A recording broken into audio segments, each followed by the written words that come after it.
Karrierewege und Kulturwandel ist unser viertes Thema und wir haben wieder, bevor wir in diese Panel-Diskussion einsteigen, einen kurzen Impuls. Und zwar wird Ihnen Frau Doktorin Nicole Thaller diesen Impuls gleich vorstellen. Sie ist Hochschulforscherin und Wissenschaftsmanagerin für wissenschaftliche Karriereentwicklung an der Goethe-Uni Frankfurt.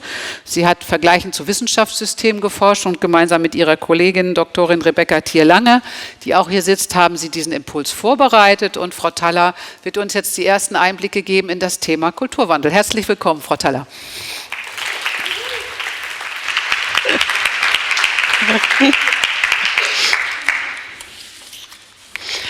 Vielen Dank für die netten einleitenden Worte. Jetzt sind anscheinend beide Mikros an. Und die Möglichkeit, mit Ihnen heute gemeinsam über Kulturwandel sprechen zu können.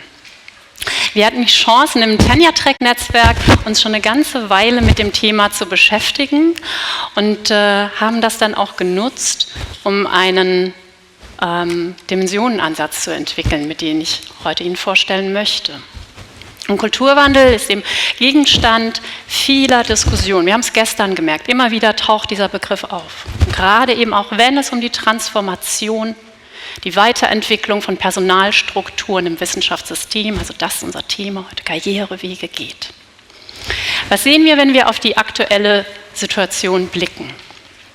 Wir sehen, dass die diskutierten Karrierewege in den Landeshochschulgesetzen eben noch nicht in Paragraphen überall flächendeckend aufgenommen sind. Dass wir noch nicht über eine integrierte Personalkategorie sprechen können. Wir sehen tarifrechtliche Herausforderungen. Bei Höhergruppierungen zum Beispiel. Wir sehen auch starke Diskussionen über das Thema, auch im Verhältnis, wie sollte es sein zwischen Qualifizierungsstellen, zwischen Dauerstellen, wie können wir damit umgehen? Und diese Liste könnte jeder und jede von Ihnen sicherlich noch um viele, viele Punkte ergänzen. Und genau deswegen möchten wir mit Ihnen zusammen überlegen, was ist mit diesem Kulturwandel gemeint und welche Dimensionen könnte er umfassen.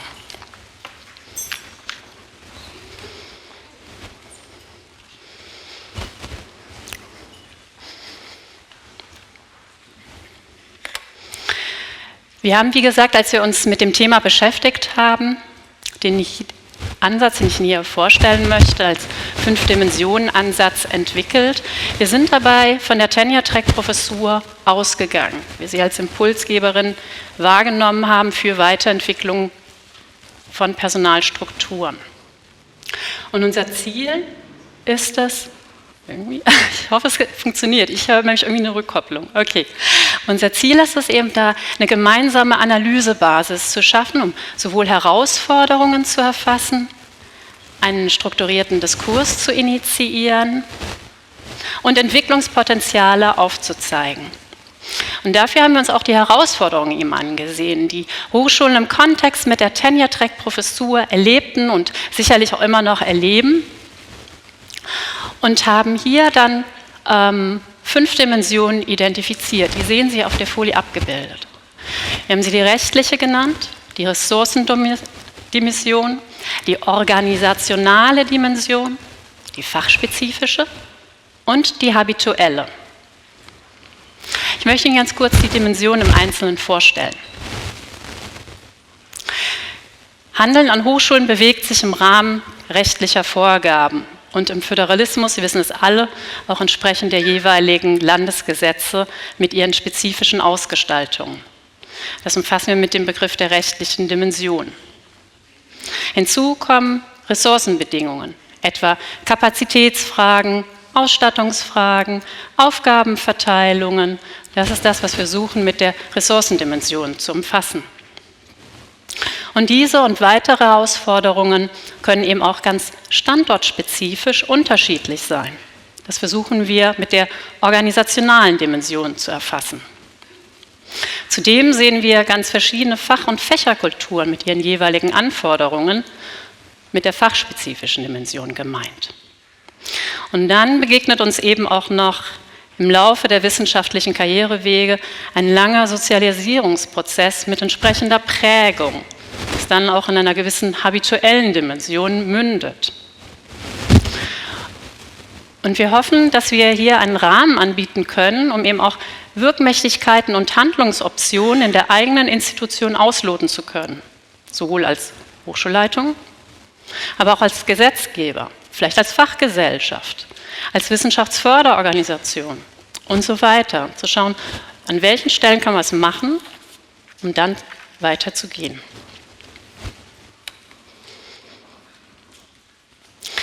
Die Karrierewege haben wir gestern so ausführlich diskutiert, dass wir es zur Sicherheit nochmal mitgebracht haben.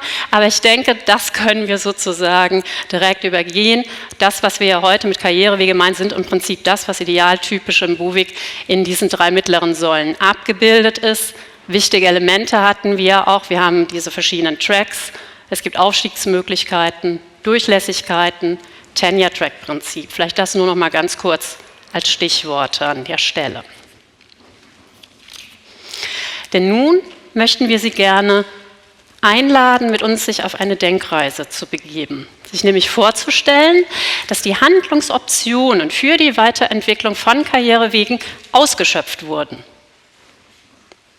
Also nehmen wir für einen kurzen Moment an, dass der für dieses Panel titelgebende Kulturwandel bereits in den 5 Dimensionen vollzogen worden ist und wir attraktive Karrierewege im deutschen Wissenschaftssystem fest verankert haben. Auf dieser Reise möchten wir gerne 2 Fragen noch mitnehmen, nämlich, wie kann es denn gelingen, dass die Personalstrukturkonzepte gelebter Bestandteil des deutschen Wissenschaftskarrieresystems werden? Was müsste dann alles gegeben sein und erreicht sein? Und inwieweit kann die Tenure-Track-Professur hier Impulse geben und was können wir von ihr lernen?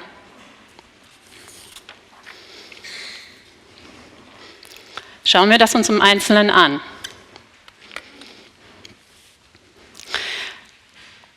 Unser mögliches Zukunftsszenario könnte im Bereich der rechtlichen Rahmensetzungen dann vielleicht Folgendes bedeuten. Wir versuchen das mal im Dreisatz zu machen hier an der Stelle. Dann könnten alle 16 Landeshochschulgesetze eigene Paragraphen aufgenommen haben, welche die akademischen Karrierewege eben regeln. Beispielsweise Zugang, Verstetigungsoptionen und viele weitere Aspekte möglicherweise auch. Zweitens, es könnten einheitliche Begrifflichkeiten für diese Karrierewege verwendet werden.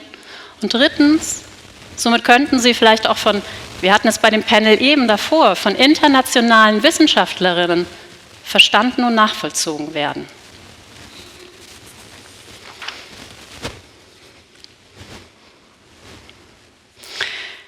Die Ressourcen in dieser idealen Welt könnten derart weiterentwickelt sein, dass Fragen zur Eigenständigkeit dieser Stellen, die wir momentan eben in den Begriffen als Researcher, Lecturer und Management-Stellen abbilden und wir jetzt erstmal abgekürzt als RMN-Stellen bezeichnen, aber das ist vielleicht ein Punkt auch für die Diskussion, was ist ein passender Begriff dafür? Und dass hier Fragen zum Beispiel zur Eigenständigkeit zufriedenstellend sowohl für die betreffenden Organisationen, Hochschulen, als auch für die Stelleninhabenden gelöst sind. Finanzierungsfragen werden in dieser idealen Welt geklärt. Wir hätten eine auskömmliche Grundfinanzierung. Sie sehen eine Vision. Und Drittmittel könnten auch so genutzt werden als weitere Finanzierungsquellen, und zwar ohne die bisherigen Einschränkungen. Zum Beispiel so im Bereich der Lehre oder der Exklusivität in den jeweiligen Projekten, also dass es häufig eher momentan eine theoretische Größe ist, aber in der praktischen Umsetzung ja doch gewisse Tücken hat, wenn man Drittmittel dafür einsetzen möchte. Und zweitens werden diese Stellen mit einer adäquaten Ausstattung versehen und drittens gäbe es einen anerkannten Status mit Gestaltungsmöglichkeiten.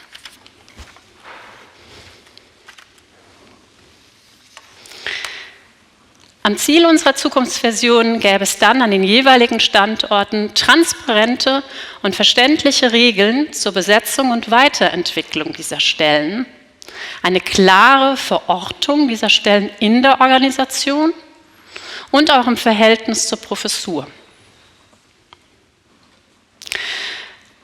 Möglicherweise hat dann solch eine Entwicklung vielleicht auch Der Generationenwechsel, wie er in den aktuellen CAE-Daten dargestellt wird, dass in den nächsten 8 Jahren 44% der Professorinnen und Professoren bereits ihr 65. Lebensjahr vollenden werden. Das heißt, smarte Hochschulen nutzen dann vielleicht auch diese Gleichzeitigkeit von Fachkräftemangel und angespannten finanziellen Haushalten, um zu sehen, wie müssen wir das denn weiterentwickeln, um attraktive Antworten für die Zukunft geben zu können.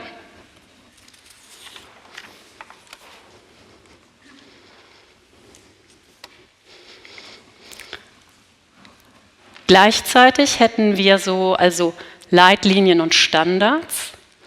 Und das Ganze müsste aber so gestaltet sein, dass es eben auch Raum für die Fächerpluralität lässt. Das heißt, wir haben dann fachspezifische Konzepte und diese Karrierewege würden als ein fachspezifisches Rekrutierungs- und Gestaltungsinstrument genutzt werden.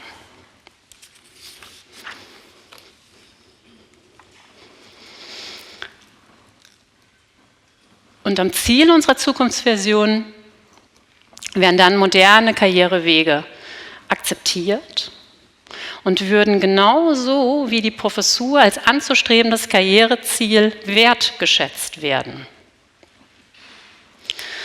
Und das würde auch eine Antwort auf das geben, was der Wissenschaftsbarometer gerade herausgefunden hat, nämlich dass Postdocs die Professur eben nicht mehr als das rein primäre Karriereziel betrachten. Das würde bedeuten, dass am Ziel unserer Denkreise es eine gleichwertige Gemeinschaft der Forschenden und Lehrenden gäbe und dass diese Wichtigkeit des gemeinsam wertschätzenden Forschungs- und Lehrräume sich drittens dann auch als eine Reaktion auf die seit langem gewünschten Verbesserungen der Arbeitsbedingungen für Wissenschaftlerinnen im sogenannten Mittelbau verstehen würde. Als Fazit dieser Zukunftsvision könnten wir also festhalten, dass mithilfe des vollzogenen Kulturwandels attraktive Karrierewege geschaffen wurden auf Basis sowohl rechtlicher Rahmenbedingungen, optimierter Ressourcenbedingungen, weiterentwickelter Standortfaktoren, fachspezifischer Standards und habitueller Aspekte, die alle ein bisschen miteinander verzahnt sind. So wie ein Rad hatten wir gestern auch schon gehört als Metapher.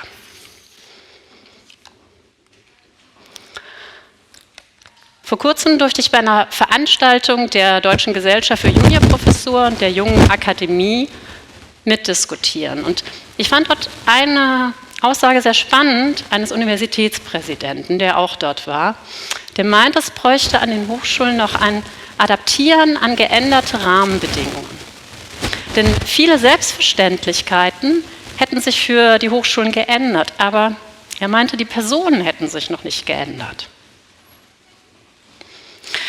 Und damit wurde aus unserer Sicht ein für die Weiterentwicklung von Karrierewegen sehr wesentlicher Punkt angesprochen.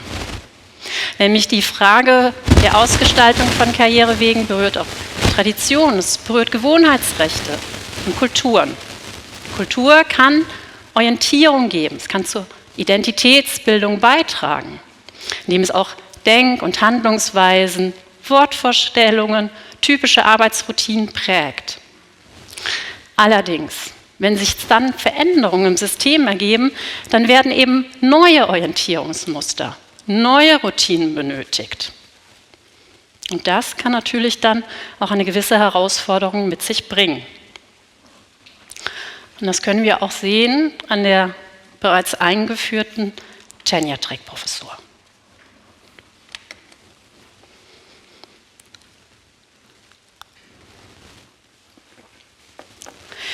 Denn bereits mit der Tenure-Track-Professur veränderte sich das Paradigma.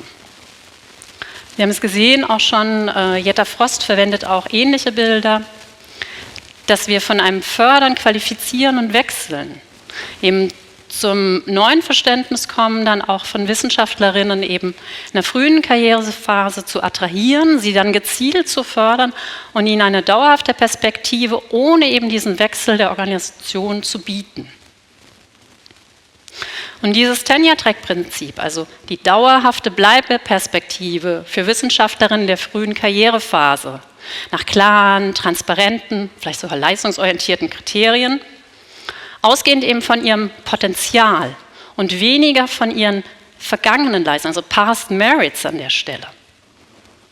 Das steht dann auch in einem Spannungsverhältnis zu einer Kultur, in der Wissenschaft als ein Privileg wahrgenommen wird.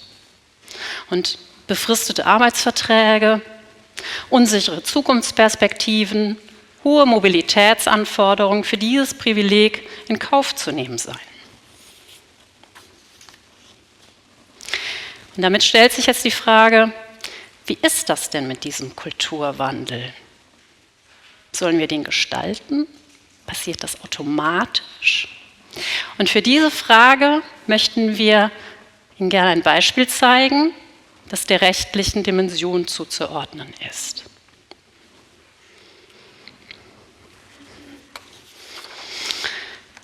Wir haben Ihnen eine Deutschlandkarte mitgebracht, in der die unterschiedlichen Bundesländer abgebildet sind. Und zwar sind hier die landesgesetzlichen Regelungen abgebildet für die maximalen Zeiten nach der Promotion bei Berufung auf eine W1 Tenure-Track-Professur. Auf dieser Landkarte sehen Sie jetzt die Regelungen im Jahr 2021. Was Sie sehen ist, da sind einige Länder, die haben die gleichen Farben. Also es sind schon relativ ähnliche Regelungen, die vielleicht ein bisschen vergleichbar sind.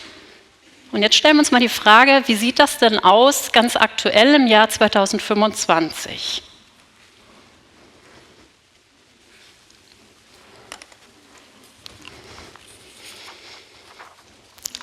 Das ist die Karte für 25. Und interessanterweise wurde der Länderteppich bei den rechtlichen Regelungen heterogener statt homogener. Unsere Schlussfolgerung daraus ist, ja, Kulturwandel sollte aktiv gestaltet werden. Denn ungerichtete statt konzertierte Änderungen führen eben dann möglicherweise nicht zu den gewünschten systemischen und nachhaltigen Lösungen. Und deswegen möchten wir gerne sogar noch einen Schritt weitergehen und die These aufstellen, dass Karrierewege und Kulturwandel gemeinsam aktiv gestaltet werden sollten.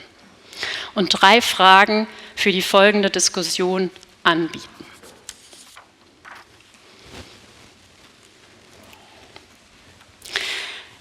Zur ersten Frage. Kennen Sie für die Stellen, über die wir jetzt hier sprechen seit 2 Tagen, eine inhaltlich definierte Bezeichnung, um diese irgendwie mit einem umfassenden Begriff zu greifen, zu benennen? Bei der Professur haben vermutlich die meisten von uns auch irgendwie so direkt ein inhaltliches Bild von den Aufgaben und Pflichten im Kopf.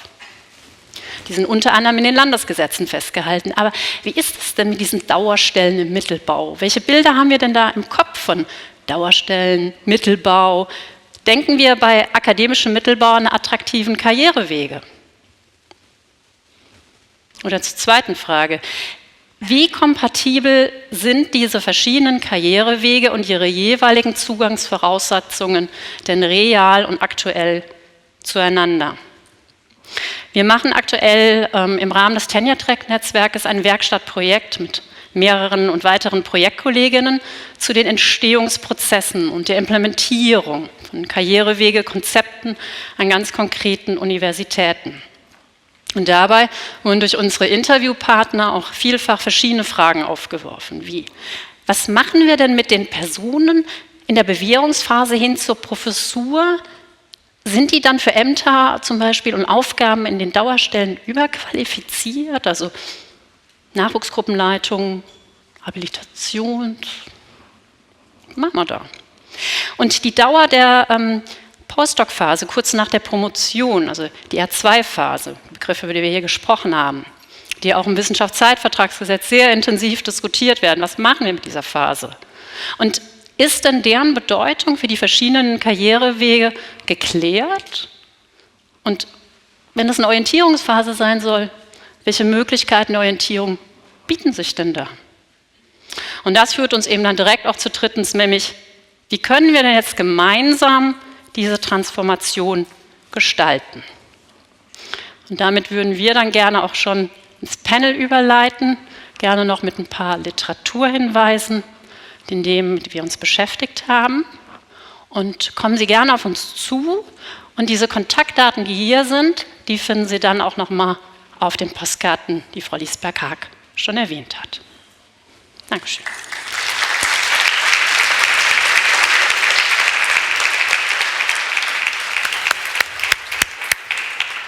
Vielleicht nutzen wir da noch ganz kurz, wenn Sie da stehen, Frau Thaller, vielleicht gibt es eine direkte Nachfrage an Sie, bevor wir aufs Panel gehen.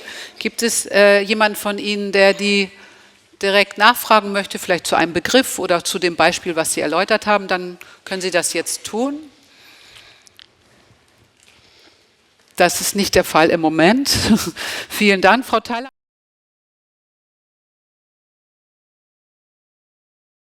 Und bevor ich jetzt die Panelistinnen hier hochhole, gucken wir uns erneut ein Video an, noch einmal aus dem Tenure Track Workshop zum Thema Kulturwandel.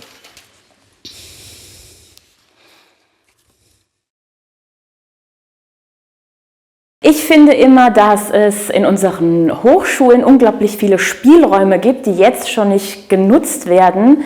Und an diesen Spielräumen sich auszuprobieren, das finde ich eine total spannende Sache. Da ist vielleicht gar nicht so viel Änderung in den Strukturen notwendig, sondern vielleicht eher in den Hochschulkulturen, in den einzelnen Hochschulen und bei den einzelnen Personen, dass man mehr miteinander redet, mehr das Wissen nutzt, was da ist, mehr die Möglichkeiten, die man hat, ausnutzt. Also das finde ich einen ganz wichtigen Punkt und sich auf das besinnt, was man einfach hat und das mehr nutzt. Also ich bin jetzt natürlich noch nicht so lange im Wissenschaftssystem, erst seit 10 Jahren ungefähr, aber mein Eindruck ist, dass in den letzten Jahren sehr viel Mehrwert auf Kennzahlen, auf Drittmittel und so weiter gelegt wurde und es weniger eine Verflachung gab, sondern mehr noch eine weitere Durchhierarchisierung auf der Basis von diesen Kennzahlen. Niemand wirklich glücklich ist in dem System, also weder die Leute, die es auf die Professur schaffen, noch natürlich die Leute, die es nicht auf die Professur schaffen.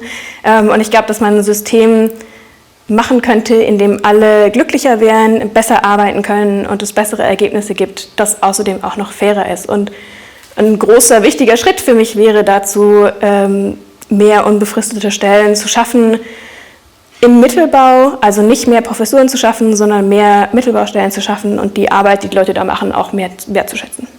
Der Kulturwandel ist im Mittelbau eigentlich schon ganz stark da und wird einigermaßen gelebt, aber er wird von oben immer wieder werden die alten Werte immer wieder aufgedrückt und man fühlt sich gezwungen, ab einer gewissen Zeit als Postdoc diesen Werten genügen zu müssen, weil man es sonst nicht auf die Professur schafft und praktisch Berufsverbot bekommt durch das WIS-Zeit-VG. Und da brauchen wir, glaube ich, einfach Lockerung. Ganz viel würde sich, glaube ich, von selbst ergeben in der eigentlich schon sehr offenen Kultur, die im Mittelbau gelebt wird. Also ich glaube dann, der Wissenschaftler ist da eine Kreativitätsaufgabe. Das heißt, wir brauchen sozusagen dann coole Ideen und mit klugen Köpfen und auch mal sozusagen, wir müssen dann grundsätzlich die Arbeitsbedingungen attraktiv machen und wir müssen auch dann kulturell umdenken.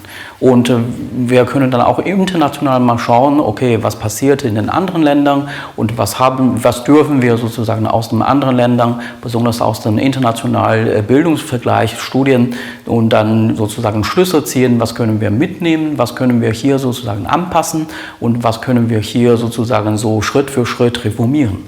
Ich glaube, es braucht vor allem Menschen und Menschlichkeit, also dass wir uns alle als Menschen auf Augenhöhe begegnen. Natürlich ist der eine ein Professor und der andere ist der Hausmeister, aber am Ende ist die Gemeinsamkeit, dass wir Menschen sind und uns als Menschen begegnen mit unseren Träumen und Wünschen und Bedürfnissen.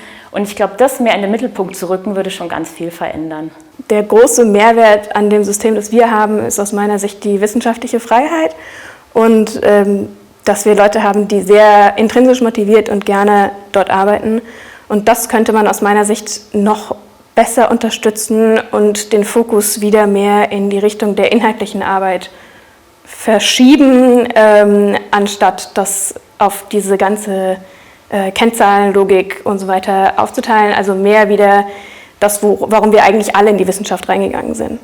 Der Tenure-Track selbst, von dem Programm her, wie es auch vom BMBF festgelegt wurde, vom Bund und von den Ländern, ist ja eigentlich schon ein Kulturwandel. Sie wollen ja die höhere Planbarkeit der Karriere schaffen und in unseren Befragungsdaten vom Prof-Panel sehen wir auch, dass es geklappt hat. Also wenn man die Lebenszufriedenheit einerseits und die Zufriedenheit mit der Planbarkeit der Karriere andererseits sich anguckt, dann sieht es für die Tenure-Track-Profs so aus, dass sie genauso zufrieden mit der Planbarkeit ihrer Karriere sind wie die Lebenszeit-Profs. Genau so. Wirklich auch, wenn man sich die Verteilung anguckt. Und Junior-Profs ohne Tenure-Track liegen halt in dem sehr unzufriedenen Bereich. Also das geht in die richtige Richtung, aber es ist noch lange nicht erfolgreich, denn wir haben wirklich nicht genug Tenure-Track-Professuren. Und sie sind halt momentan eher ein Replacement, wie man günstig W2 und W3 Stellen mit einer vorher niedrigeren Gehaltsstufe besetzen kann. Es ist keine Ergänzung, es ist leider eher ein Ersatz für Stellen, die eigentlich schon da waren. Und so war es nicht intendiert. Ja. Soweit die Stimmen aus dem Workshop, wieder ganz unterschiedlich und sicherlich auch uns ein paar Impulse für das Panel gebend. Deshalb bitte ich jetzt die teilnehmenden Diskutierenden vom Panel, zu mir nach oben zu kommen. Suchen Sie sich bitte einen Platz, ich stelle Sie gleich vor. Lassen Sie bitte den einen Stuhl ganz außen frei, wenn es geht.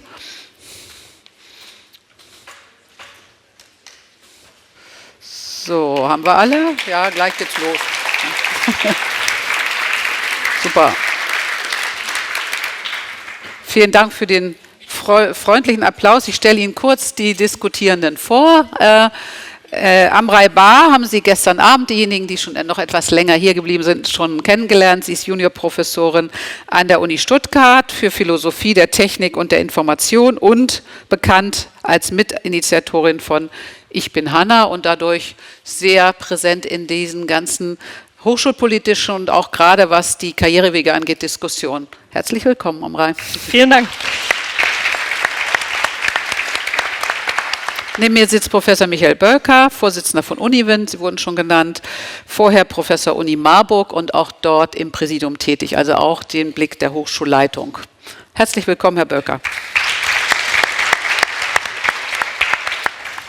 Dr. Armin Krawisch von der Deutschen Forschungsgemeinschaft. Dort ist er Gruppenleiter für das Thema Graduiertenkollegs, Graduiertenschulen und Nachwuchsförderung. Also genau dort, wo wir heute uns unterhalten. Herzlich willkommen, Herr Krawisch. Dankeschön. Ganz außen sitzt Juniorprofessor Timo Lorenz. Er ist Juniorprofessor für Arbeits- und Organisationspsychologie an der Medical School Berlin. Interessant für uns eben der Blick auch an einer privaten Hochschule, nochmal mit anderen Strukturen. Herzlich willkommen.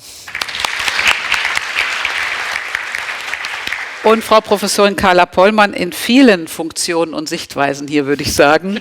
Rektorin Uni Tübingen, Mitglied in der AG des Wissenschaftsrats zu dem Thema Wissenschaft in Deutschland, Perspektiven bis 2040 und Mitglied im Vorstand German U15, HRK, wissenschaftliche Karrierewege. Das heißt auch ganz viele verschiedene Perspektiven auf unser heutiges Thema. Herzlich willkommen, Frau Pollmann.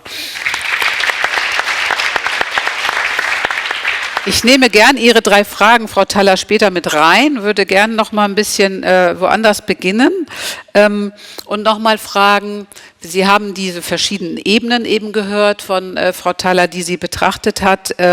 Auf welcher Ebene oder in welchem Bereich sehen Sie den größten Bedarf an Kulturwandel? Herr Bölker hatte neben mir jetzt eben eine interessante Bemerkung gemacht, weil es gab so eine Abfolge und der habituelle Aspekt war ganz unten. Und wir haben uns gefragt, muss der nicht ganz oben stehen? So würde ich, also wenn ich darauf antworten darf, es hat mich auch gewundert in gewisser Weise. Das war natürlich eine sehr ordentliche Übersicht. Ich hätte es genau umgekehrt gemacht, in gewisser Weise. Also Kulturwandel muss sich ergeben. Und ich hoffe, das ist nicht allzu sehr die Kritik an dieser Arbeitsgruppe. Ich habe das Gefühl, das war eine sehr deutsche Art, mit Kulturwandel umzugehen. Wir Deutschen organisieren ja alles. Und das war mehr eine Verwaltung des Kulturwandels als eine Gestaltung, hatte ich das Gefühl. Es hat mich erinnert an das Theaterstück von Kurt Schwitters. Ich weiß nicht, ob es jemand kennt, der Zusammenstoß. Da rast ein Planet auf die Erde und dann kommt die deutsche Ordnungspolizei und sagt, der Untergang muss organisiert werden, der Potsdamer Platz wird abgesperrt. Also wir organisieren auch den Kulturwandel und vergessen manchmal dabei, dass dass es eben das Habituelle vielleicht das Wichtigste ist und wo wollen wir hin, was wollen wir ändern. Wir überschätzen die faktische Kraft des Normativen und unterschätzen immer die normative Kraft des Faktischen. Also wir haben Möglichkeiten, etwas zu tun und wir können vorangehen und dann dafür sorgen, dass das auch in Gesetze gefasst werden. Aber nur praktisch mit der Harmonisierung der Landeshochschulgesetze anzufangen, ich will nicht sagen, ist verschwendete Mühe, aber ich glaube, wir müssen mehr voran. Ich bin eben nicht mehr im Amt, auch nicht mehr in der Verwaltung, deswegen kann ich da ein bisschen befreiter. Aber da würde ich einhaken. Ich habe das nicht so verstanden, den Vortrag, dass das, es war in der Reihenfolge, dass es eine Hierarchisierung ist, aber ich würde gerne einen anderen Begriff von Ihnen nehmen. Kulturwandel muss geschehen. Aber da frage ich mich, also wir warten ja schon ein bisschen länger, dass Kulturwandel geschieht. Müssen wir Kulturwandel nicht, und das ist nochmal die Frage an die anderen Panelistinnen, müssen wir Kulturwandel nicht gestalten? Denn wenn wir warten, dass er geschieht, wir haben gestern über Gatekeeper gesprochen, über viele Aspekte, glaube ich, auch wenn wir von dem Momentum sprechen, ist es, glaube ich, ein bisschen ich nehme es als zu passiv wahr, dass wir warten, bis er geschieht. Frau Bahr, Sie haben genickt. Ja, das kann ich nur so unterstreichen. Also ich glaube auch vor allen Dingen, es gibt ja immer so diese Redeweise von, wer ist denn eigentlich verantwortlich? Und dann geraten wir auch in dieses Verschiebespielchen, dass immer alle auf die anderen zeigen. Die Hochschulen sagen, wir brauchen jetzt Geld von den Ländern.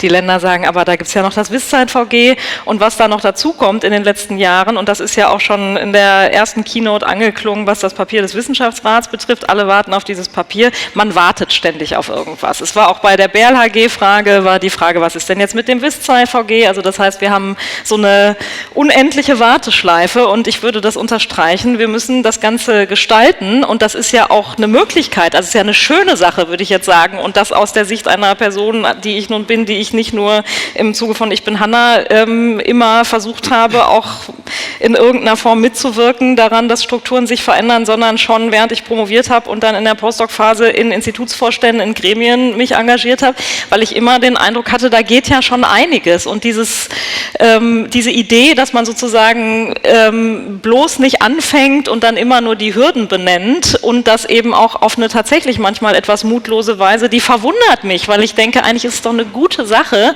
und ich wäre doch vorne mit dabei zu überlegen, wie kann man das gut machen und dann wahrscheinlich in der Tat noch auf einer etwas höheren Flughöhe, nämlich indem man überlegt, wie sollte das ganze System denn eigentlich gestaltet sein? Also was ist denn eigentlich wichtig? Und da vor allen Dingen, das vielleicht auch noch so als Eindruck jetzt nach den Diskussionen hier, mit einem Vertrauensvorschuss für die Beschäftigten. Also einfach mal davon auszugehen als Prämisse, dass diejenigen, die da unterwegs sind in dem System, vielleicht richtig tolle Sachen machen. Und zwar nicht, dass man irgendwie davon ausgeht, naja, das könnte ja alles schiefgehen, wir könnten hier falsche Entscheidungen getroffen haben, sondern wirklich mal mit Vertrauen da reinzugehen, mit Mut und mit dem Willen, was zu verändern. Ich glaube, das ist ein wichtiger Ansatzpunkt, der sich dann ja in diesen unterschiedlichen Dimensionen auch niederschlagen muss. Aber ohne das wird sich wahrscheinlich nicht so besonders viel bewegen weiterhin.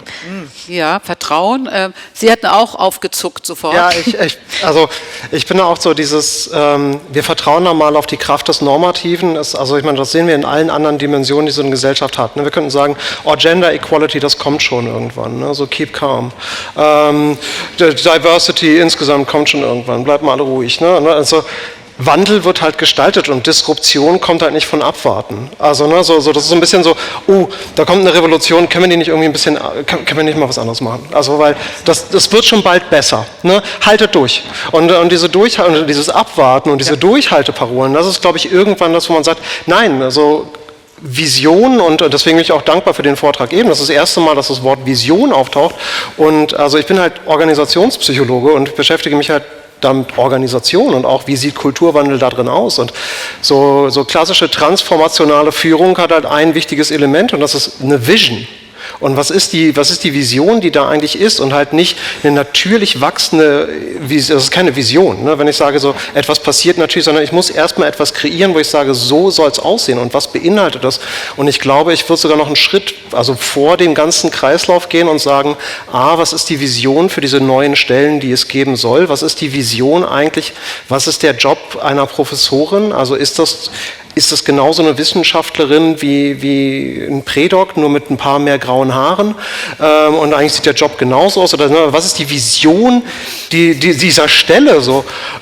Und auch, was ist die Vision von der Arbeitskultur, die wir in Academia haben wollen? Also ist das etwas, wo ich jeden Tag dankbar bin, dass ich Teil davon bin, dieses großen Privileges, was mich immer so ein bisschen an diese Tech-Giganten erinnert. Ne? Also sei dankbar, dass du bei Meta arbeiten darfst. So. Dafür musst du aber auch dein Leben geben. Oder ist es eine menschengerechte Kultur, die wir kreieren wollen, eine menschengerechte Arbeitskultur? Und wie sieht die Vision dann aus? Und ich glaube, dass das die Kernfragen sind für jeden Kulturwandel, weil ansonsten weiß ich auch nie, ob ich ankomme oder auch mich nur annähere. Ja, ganz viele Aspekte, würde ich gerne ein bisschen was aufnehmen. Frau Pollmann hat eben ganz begeistert gelacht, als sie sagt, Professorin nur mit grauen Haaren. Da haben wir uns schon sofort angesprochen gefühlt, das ist super. Wenn Sie nochmal, also wir sind jetzt nochmal auf dieser habituellen Ebene, ich würde das gerne nochmal aufnehmen, wir kommen gleich nochmal zu den anderen Dimensionen. Und die Sache mit den Visionen ist ja immer so an der Universität, wenn jetzt die Leitung eine Vision hat oder eine Strategie, sind ja nicht immer unbedingt alle Einheiten sofort dabei, die mitzumachen, sagen wir es mal vorsichtig. Denn es sind autonome Einheiten, eine Vision zu formulieren ist das eine, sie durchzusetzen. Wie sehen Sie es aus Ihrer Perspektive jetzt auch nochmal aus der Hochschulleitung, Frau Pollmann, also einmal diesen habituellen Kulturwandel mit einer Vision zu verknüpfen? Haben wir da eine Chance? Ja, danke schön. Ich fand die Beiträge sehr schön. Mir hat auch der Vortrag sehr gut gefallen. Ich habe das auch nicht so sehr als Hierarchisierung oder Priorisierung angesehen. Das haben Sie sicher auch nicht. Es ging ja auch um diese Verzahnung. Genau. Das hat mir sehr gut gefallen, auch dieses Grad. Ich habe 30 Jahre lang in Großbritannien als Wissenschaftlerin gearbeitet, habe mich einfach aus Hobbygründen immer durch den Hochschulverband auf dem Laufen gehalten, was denn in Deutschland so geht oder auch nicht geht. Und das war dann mehr gar nicht so geplant, dass ich dann wieder nach Deutschland komme und jetzt dieses hohe Amt bekleide. Ich möchte ganz eindeutig sagen, in Großbritannien vor ungefähr 40 Jahren durch Margaret Thatcher hat eine gigantische Gestaltung, ich gebe Ihnen völlig recht, das passiert nicht von alleine, stattgefunden. Und zwar rechtlich. Mit Finanzen. Das ging so weit, dass manche Leute, das macht man natürlich dann immer mit Bestandsschutz, dass einem nicht alle ins Gesicht springen. Das ging so weit, dass manche Leute dann einen guten Vertrag hatten, wo sie nicht kündbar waren, wo sie ganz wenig arbeiten mussten und ganz viel Freiheit hatten. Und die Neuen wurden dann anders eingestellt und auch auf diesen Bedingungen befördert. Das ging so weit, dass die Leute, die diese alten Verträge hatten, sich nicht mehr haben befördern lassen. Weil die wussten, dass sie dann auf einer Lectureship mit dem alten Vertrag aus ihrer Sicht besser fahren wie mit einer neuen Readership. Also das heißt, die rechtlichen Rahmenbedingungen sind enorm wichtig. Der Kulturwandel war auch da eher so, dass das natürlich nicht gern gemacht wird. Also das Wort Change Management ist eines der wichtigsten Wörter, das Sie also in Großbritannien als eine Hochschulleitende lernen müssen. Damit gehen bestimmte Privilegien einher. Also in Großbritannien würde eine Präsidentin, eine Rektorin nicht vom Senat gewählt, sondern das macht der Hochschulrat oder ein Gremium, das sich aus durchaus auch AkademikerInnen zusammensetzt, aber das ist eine kleine Gruppe, die in der Regel vom Hochschulratsvorsitzenden geleitet wird. Also das heißt, wir haben hier ganz viele Elemente, die zusammengreifen und das führt dann in gewisser Weise zu einem Kulturwandel. Sie haben das Wort Ausstattung erwähnt, das können Sie gar nicht ins Englische übersetzen.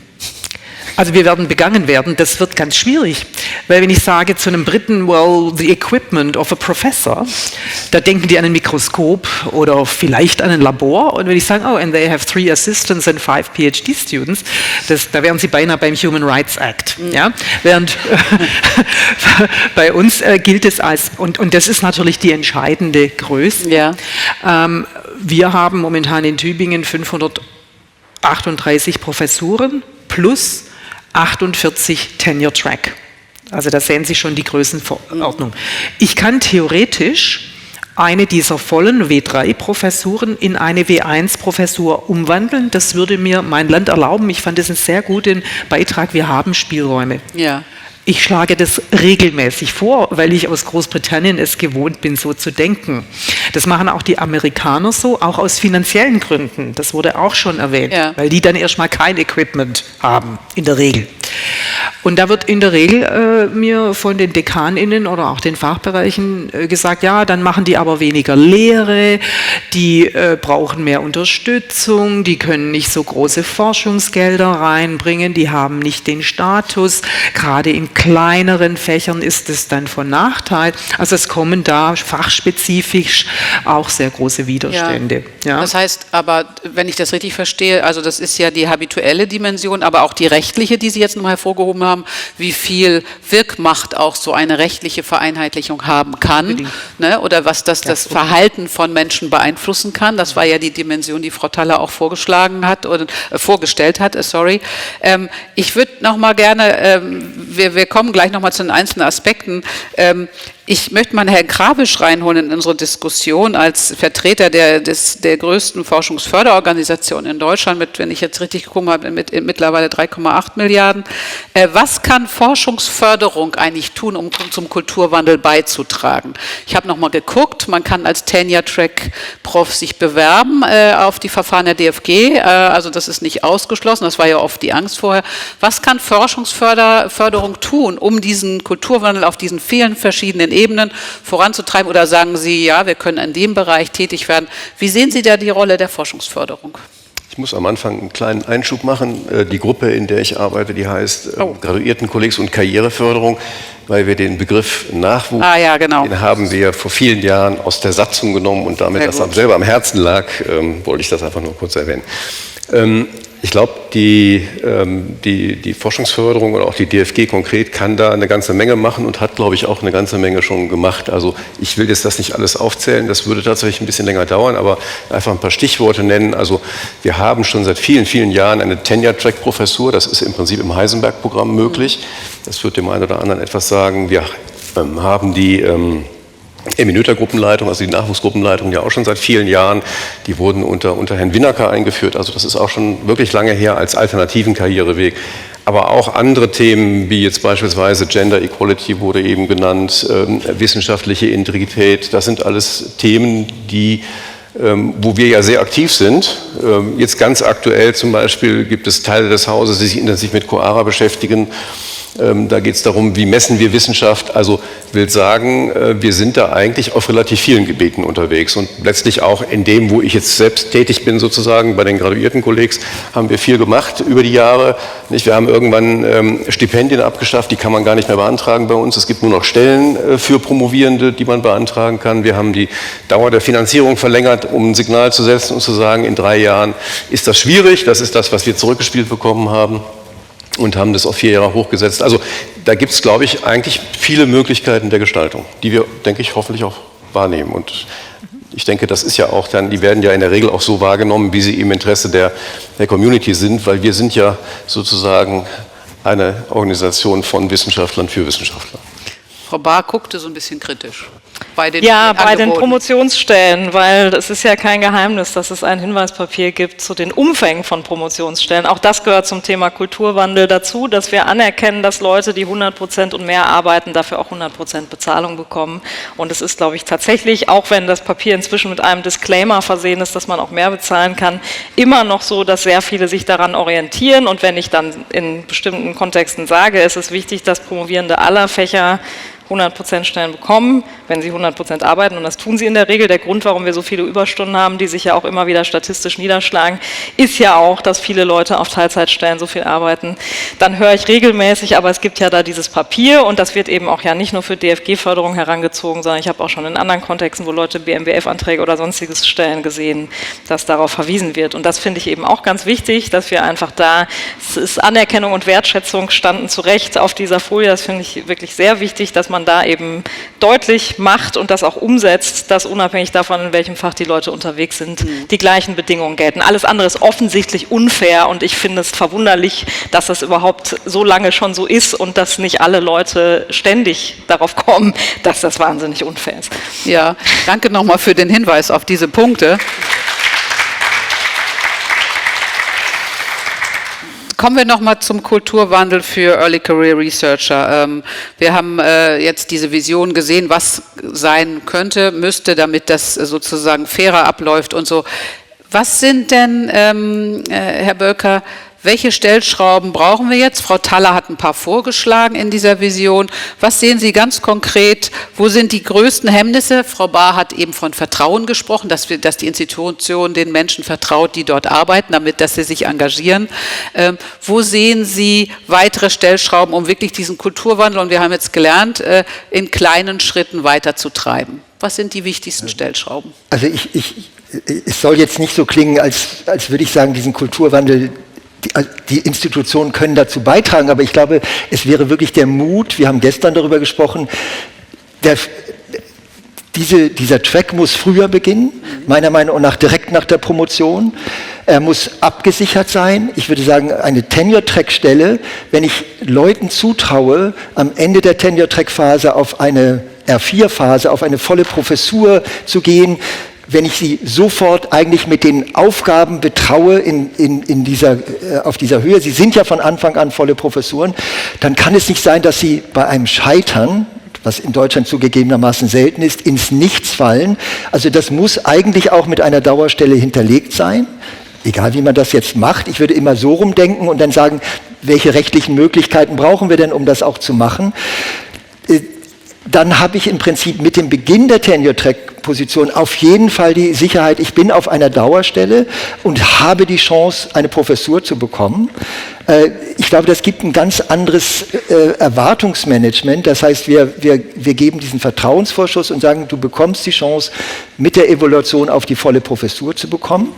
Du bist schon auf einer Dauerstelle und das Gleiche gilt eben für diese zweite Möglichkeit. Ich kann eigentlich auch direkt nach der Promotion die Leute erkennen, die wirklich sehr gut sind und sagen, du bekommst jetzt eine Chance, nach 3 Jahren auf eine Researcherstelle zu bekommen. Damit das nicht, also das kam auch in diesem Workshop und bei diesen anderen, ich habe es gestern schon gesagt, es darf nicht sein, dass diese anderen Stellen so als Auffangbecken für die gescheiterten Tenure-Track-Positionen angesehen werden. Auch im Bewusstsein, also man sieht ja, die Erwartung derer, die in das System starten, sind hoch und sie wollen sofort loslegen. Und wir können ich glaube, wir können ihnen diese Gelegenheit geben. Und noch etwas, was ich als Mindset sage, und das habe ich noch in meiner Präsidiumstätigkeit gesehen. Unsere Präsidentin sagte zum Beispiel, für die Buchwissenschaften geht das gar nicht. Da können wir gar niemandem eine Professur geben, der nicht mindestens 20 Jahre da schon irgendwie geforscht hat. Und dann kam plötzlich ein Beispiel aus Tübingen, wo ein junger Professor, glaube ich ein Mann war das, in der Koreanistik ein Orchideenfach übernommen hat als einzige. Das war auch immer das Beispiel, da wo nur eine Professur ist, geht es erst recht nicht. Und plötzlich hatte die Koreanistik einen riesen Zulauf. Ich hoffe, das ist immer noch so. Und solche Beispiele müssen es sein. Wir brauchen mehr Best Practices zu sagen, es geht. Wir können unsere Vorbehalte, die wir mitschleppen mit uns, wir können das machen und wir müssen gerade dahin schauen, wo es funktioniert, wo dieser Kulturwandel stattfindet, dass wir unsere eigenen Sachen revidieren können. Ja, das ist ja immer so eine Sache, hatten wir eben auch schon mal, zu gucken auf andere Universitäten, verbietet sich ja manchmal in manchen Bundesländern, dass man sagt, da gucke ich schon gar nicht hin nach Tübingen, weil wir sind ja auch super exzellent und so. Da gibt es ja auch diese Konkurrenzen, wollen wir es mal nicht verschweigen, aber Sie hatten sich eben noch mal dazu gemeldet. Ja, ich würde gerne, glaube ich, noch mal zu dem Punkt der Vision zurückkommen. Also, weil, wenn wir sagen, die Researcher und die Lecturer-Stelle, die sollen halt nicht die B-Qualifikation sein, dann brauchen wir halt eine Vision, was das eigentlich ist und auch diese Academic Management. Und also solange die aktuell existierende Vision halt ist, du musst einfach nur lange genug im Circus Maximus überleben und dann wirst du Professor oder Professorin und stehst da und bist halt so, are you not entertained? Und wir haben ungefähr viele haben eine Vorstellung, was eventuell eine Professur eigentlich macht, aber es ist ja egal, ob ich diese Vision teile oder nicht, es ist aktuell die einzige Chance. Also es ist die einzige Chance, ich muss nach oben bis zur Pyramide kämpfen. Ich habe auch auf meiner Ebene meistens so Frenemies, also so Freunde, die gleichzeitig auch meine Feinde sind. Bei den Tagungen gibt es dann auch so manchmal diese wo so Leute, kurz bevor sie ihren PhD machen, können die auf so einen Jobmarkt gehen und dann sieht man halt, wer seine Konkurrenz ist und kann schon mal abchecken, so wen von denen muss ich ausboten und wen nicht. Und ich glaube, diese Vision fehlt insgesamt, was sind denn eigentlich die anderen Stellen? Und ich glaube gar nicht mal, dass es Leute gibt, die da sagen per se, das ist eine B-Stelle für mich oder die Auswurfstelle, aber die Vision, was eigentlich ein langfristiger Researcher oder ein langfristiger Lecturer eigentlich, also was beinhaltet das, was ist dieser Job und das nicht nur so eine leere Worthülse ist und solange wie die nicht gefüllt ist mit irgendwas Sinnvollem und auch dieses Academic Management, bleibt es die B-Hülse. Also wir brauchen diese Vision. Ja, ich meine, es gibt ja einige Unis, das haben wir ja gestern gehört, die schon Erfahrung damit haben, zum Beispiel Bremen und so weiter. Die Frage ist ja, ob es in der Akademie weiterhin als B-Lösung definiert wird von den Profs, nämlich die sagen, ja, das sind die es nicht geschafft haben, ne? Hört man ja oft. Das sind die, na gut, die brauchen wir, aber es ist nicht Premium. Das ist ja so eine weit vorherrschende Meinung. Das ist der Standardvertrag. Genau, und Frau Thaler hat ja die interessante Frage auch am Ende Ihres Vortrags gestellt, welchen attraktiven Oberbegriff brauchen wir? Also brauchen wir eine andere Begrifflichkeit? Ist ja interessant, dass wir von Full Professor sprechen oder von Professoren, dann von Lecturern und Researchern und Academic Managern. Wie Sie schon sagen, dann ist es der Königsweg, dann erstmal Researcher zu werden. Gestern sagte auch jemand, und dann kann man immer noch Professor und Professorin werden. Ja, ist es dann nur ein Stufenmodell? Ist das andere schlechter? Ist es weniger wert? Schaffen wir diesen Denkumschwung, dass es anders geframed wird, was Sie sagen? Ich glaube, der Punkt ist, dass wir halt aktuell davon ausgehen, dass es im Endeffekt Researcher wird zu Professor oder Professorin. Genau, das meine ich. Aber wir haben halt es gibt ja auch keine Vision, dass zum Beispiel auch Professuren existieren, die halt eigentlich eher eine Führungsrolle beinhalten. Also die eigentlich wirklich eher eine Führungskraft sind als ein Researcher. Und da wäre ja zum Beispiel der Punkt, wenn ich halt früher reingehe über ein Academic Management, dass diese Stellen zum Beispiel langfristig für mich dass ich da halt eher so einen Track einschlage, wo ich halt sage, hey, da gibt es auch Professuren, da bin ich halt nicht mehr per se Researcher. Und ich glaube auch viele Professuren, wenn wir uns mal, gestern war das so schön, uns ehrlich machen, sind gar nicht mehr im Alltag wirklich jeden Tag in Forschung involviert, sondern viele von denen haben halt auch eher Führungsaufgaben oder Verwaltungsaufgaben. Und ich würde auch sagen, auch als Juniorprofessor sieht mein Job anders aus, als der als Prädoc aussah und als er als Postdoc aussah. Das heißt also, dieser Job verändert sich und wenn diese Tracks halt, solange das Narrativ ist, Researcher wird Professor oder Professorin und nicht halt, es gibt auch Lecturer, die halt eine Chance, also auch eine Professuren, die halt eher damit einhergehen oder es gibt Professuren, die zum Beispiel eher mit administrativen und auch oder Führungsaufgaben einhergehen, dann hat dieser ganze Track nämlich plötzlich mehrere Pfade, die auch hinten raus mehrere Professuren als Vision haben und nicht nur diese du hast es halt in der Forschung nicht geschafft, deswegen musst du etwas anderes Narrativ da beinhaltet. Nochmal an Frau Pollmann die Frage, dann, wenn es das ist der Kulturwandel, ne, in den Köpfen und in der Bewertung von einzelnen Stellen und einzelnen Wegen, sagen wir das mal so. Es gibt ja, wir hatten kurz heute besprochen, auch in anderen Ländern gibt es ja Mittelbau, haben über die Mittelbaustrategie gesprochen, Konzepte für feste Stellen im Mittelbau, wie die Reputation ist. Sehen Sie eine Chance, dass das, was wir gerade gehört haben, dass das realistisch ist, dass wir diese Wege anerkennen und dass nicht alles eine Vorstufe zu einem Professor, Professorin ist. Wie sehen Sie die Chance da? Also ich habe mich das auch gefragt, als das vorgetragen wurde. Ja. Also ich sehe da ganz offen eine Spannung. Das kenne ich ja auch aus Großbritannien so, wo es durchaus Lehrdozenturen gibt, die im Mittelbau verortet sind, nach deutschem Verständnis. Und da taucht regelmäßig die Frage auf, sollten wir dann auch Lehrprofessuren haben? Das heißt einen Track, der dann durch bestimmte klare Zielvorgaben, Kategorien, Prüfungen auch zur Professur führen kann. Und zum Teil wird das auch gemacht. Da gibt es dann Bedingungen, dass man nationale und internationalen beeinflusst, die Lehre und so weiter. Bei diesen Managerial Positions, die Sie erwähnt haben, ist es ein bisschen so, zumindest bei uns gibt es viele Stellen in den Dezernaten, die eigentlich auch eine Promotion, also nicht eigentlich, sondern eine Promotion haben und dann sozusagen über diesen Weg nicht notwendigerweise, aber über diesen Weg in die Verwaltung gekommen sind durch Zusatzqualifikation. Der Kanzler zum Beispiel ist ein W3-Äquivalent, muss aber kein Professor sein. Also da gibt es leichte Durchlässigkeiten. Man muss aber sich dann überlegen, was soll genau in einem Sinne einer Vision die Richtung sein. Gilt es dann als Scheitern, wenn ich da nicht hinkomme? Können da überhaupt alle hinkommen? Wenn ich mir die Strukturen ansehe, also ich war lange in St. Andrews in Schottland in der klassischen Philologie, da hatten wir 14 Mitglieder, das war ein Department, alles feste Stellen. Da gab es am Anfang 5 Lecturers, 2 Readers und 3 Professuren. Also am Anfang in Großbritannien ganz wenige Professuren. Ja. Das führte dann auch zu einer Art Reverse Snobism, weil sie sich alle vorstellen könnten, weil es durfte nur eine Professur pro Fach geben. Völlig egal, wie gut die anderen sind. Das ist auch in Holland so. Aber natürlich können Sie sich denken, dass so ein Reader, das gilt so als Proto-Professor, kann natürlich zum Teil viel besser sein und kommt aber dann nicht auf die Professur. Und Reverse Snobism heißt dann, I'm just a Mr. or a Miss, aber ich bin eigentlich and everybody knows it. Ja.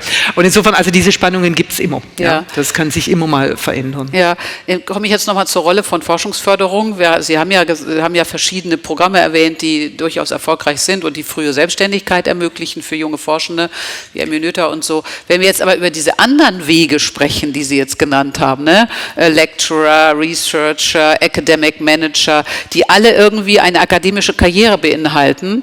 DFG, klar, hat einen eindeutigen Förderauftrag. Bislang ist die Frage, ob sich die Forschungsförderung dann noch ändern muss in ihren Bedingungen. Also fördern wir dann auch andere Dinge als Grundlagenforschung und was wir alles Schönes da haben in der DFG, ist eine Frage. Ja, also ich meine, den Researcher-Track in Anführungsstrichen, der kommt uns ja ganz gut zu Pass, nicht? Also das wäre ja genau das, was die DFG auch fördert. Schwierig wird sicherlich, wenn wir an den Punkt kommen, die Frage der Langfristigkeit, das ist natürlich, das steht ein bisschen im Widerspruch mit der Projektförderung. Was die Lehre angeht, das wäre tatsächlich, da wäre ein echtes Umdenken notwendig, wobei es jetzt schon so ist, dass in den Karriereförderprogrammen, also tatsächlich bei Emil Noether oder auch bei Heisenberg eben für die späte Karriere, dass es vorgesehen ist, dass man dort auch Lehre betreiben kann. Allerdings in einem geringen Umfang und auf Freiwilligkeit basierend. Also, aber das ist tatsächlich vorgesehen, weil anerkannt ist, dass für die Karriereentwicklung es notwendig ist, dass man eben auch Lehrerfahrung sammelt. Also von daher ist das im Prinzip gegeben. Und wie gesagt, für diesen Forschertrack besteht die Möglichkeit, und es ist auch heute schon möglich, dass man mit DFG-Geld, also Drittmittelgeld, Personen finanziert, die eigentlich auf einer unbefristeten Stelle, nicht eigentlich, die auf einer unbefristeten Stelle sitzen. Es muss nur eben den Projekt- und Personenbezug geben. Das ist die Voraussetzung. Aber möglich ist das. Ja. Also von unserer Seite, das ist nicht in jedem Landeshochschulgesetz, glaube ich, ohne weiteres möglich. Aber das wollte ich sagen, da gibt es Einschränkungen, aber nicht DFG-seitig. Genau, also das ist ja das, was wir eben auch gehört haben von Frau Thaler. Die Harmonisierung von landeshochschulgesetzlichen Regelungen sind ja oft das Schwierige, um das abgreifen zu können, sage ich jetzt mal. Ja. Ich bleibe noch mal bei dem Oberbegriff, weil ich das die spannende Frage von Ihnen fand, Frau Thaler. Welchen Oberbegriff möchten oder wollen wir für diese neuen Karrierewege verwenden, haben Sie gesagt, weil ja scheinbar die bisherigen Begriffe irgendwie ihre Limitationen haben. Wir haben das jetzt ein paar Mal hin und her gewälzt, in der Akzeptanz, aber auch in der Beschreibung der Tätigkeit. Gibt es da Ideen? Kriegen wir einen ganz anderen Begriff hin, der nicht so sehr verschreckt, die jetzt Tätigen sozusagen an der Uni, wo wir mehr Menschen mitnehmen können? Das ist jetzt eine offene Frage, Frau Bahr. Haben Sie eine Überlegung? Müssen wir uns immer an den angelsächsischen Begriffen orientieren, weil sie akzeptiert sind, aber wie wir von Frau Pollmann gelernt haben, ganz anders inhaltlich oft gefüllt sind. Deshalb können wir sie ja gar nicht oft übernehmen, weil sie auch ganz andere Traditionen in dem System haben. Kommen wir da irgendwie drum rum oder erfinden wir was ganz Neues? Also ich finde vor allen Dingen großartig, muss ich sagen, dass wir diese Diskussion jetzt führen, weil es nämlich eine ganze Weile so war, dass immer von Dauerstellen oder unbefristeten Stellen die Rede war und es war überhaupt nicht klar, was damit gemeint ist. Und ich erinnere mich noch an die Runde im BMBF, als das Eckpunktepapier, was ja nicht so lange gehalten hat, dann wieder abgeräumt war. Dann saßen wir da ja, einige werden sich erinnern, das Gespräch mit der Pflanze. Da war eben noch der Tenor, dass man ja gucken muss, ob die Leute sich dann mit dieser Postdoc-Befristung, die da diskutiert wird, habilitieren sein können. Also das kollabierte immer wieder in so eine Diskussion darüber, ob die Leute denn auf die Professur kommen. Und ich meine, es ist ja auch das eine, dass man quasi diese, ich sag mal, Zweiklassengesellschaft hat. Es gibt irgendwie die Profs und es gibt die anderen, was sich ja nun jetzt nicht nur in Bezug auf Wertschätzung niederschlägt, sondern zum Beispiel auch in Bezug auf Mehrheiten in Gremien und sowas. Also diese Gruppe der ProfessorInnen auf Lebenszeit ist in verschiedener Hinsicht extrem privilegiert. Aber es gibt ja auch noch das andere. Es gibt nämlich zum Beispiel dieses, aber du willst doch sicher Lebenszeitprofessorin werden, höre ich ständig. Und dann sage ich so, nö, ich würde gerne einfach meine Arbeit machen und das kann auch auf einer Mittelbaustelle sein. Ja. Und das ist ja auch so eine Sache, dass man quasi unterstellt, dass Leute, die sagen, ich möchte einfach gerne jetzt mal, also ich meine, ich bin 39 Jahre alt, ich muss ehrlich sagen, ich würde einfach gerne irgendwann mal wissen, wo ich arbeite und wo ich meine nächsten paar Jahrzehnte meines Lebens verbringe, weil der Lebensmittelpunkt ändert sich und die Arbeitsorte. Und das möchte ich aber einfach gerne auf einer unbefristeten Stelle tun. Und das muss keine Lebenszeitprofessur sein. Und es gibt eben viele, die das so sehen. Und dann aber zu unterstellen, wir hätten jegliche Ambition verloren und würden uns einfach nur, ich sag mal, das Stichwort, das ist in der Debatte auch schon vorgekommen, einkuscheln wollen. Das ist einfach, glaube ich, der falsche Ansatzpunkt. Auch da gilt es, einfach mal Vertrauen zu haben. Die Leute, die in der Wissenschaft tätig sind, die so weit gekommen sind, die haben in aller Regel einen Weg schon auf sich genommen, um da hinzukommen, der extrem steinig war, wo man extrem viel zurückgestellt hat, wo man wirklich alles gegeben hat, um so weit zu kommen. Mal abgesehen davon, dass viele, und das wissen wir auch, aufgrund von fehlenden Privilegien überhaupt gar nicht die Chance haben, so weit zu kommen. Und dann jetzt noch irgendwie zu unterstellen, dass die Leute, wenn sie nicht die Führungsposition anzielen, irgendwie jede Ambition verloren haben. Ich glaube, das ist wirklich der falsche Weg.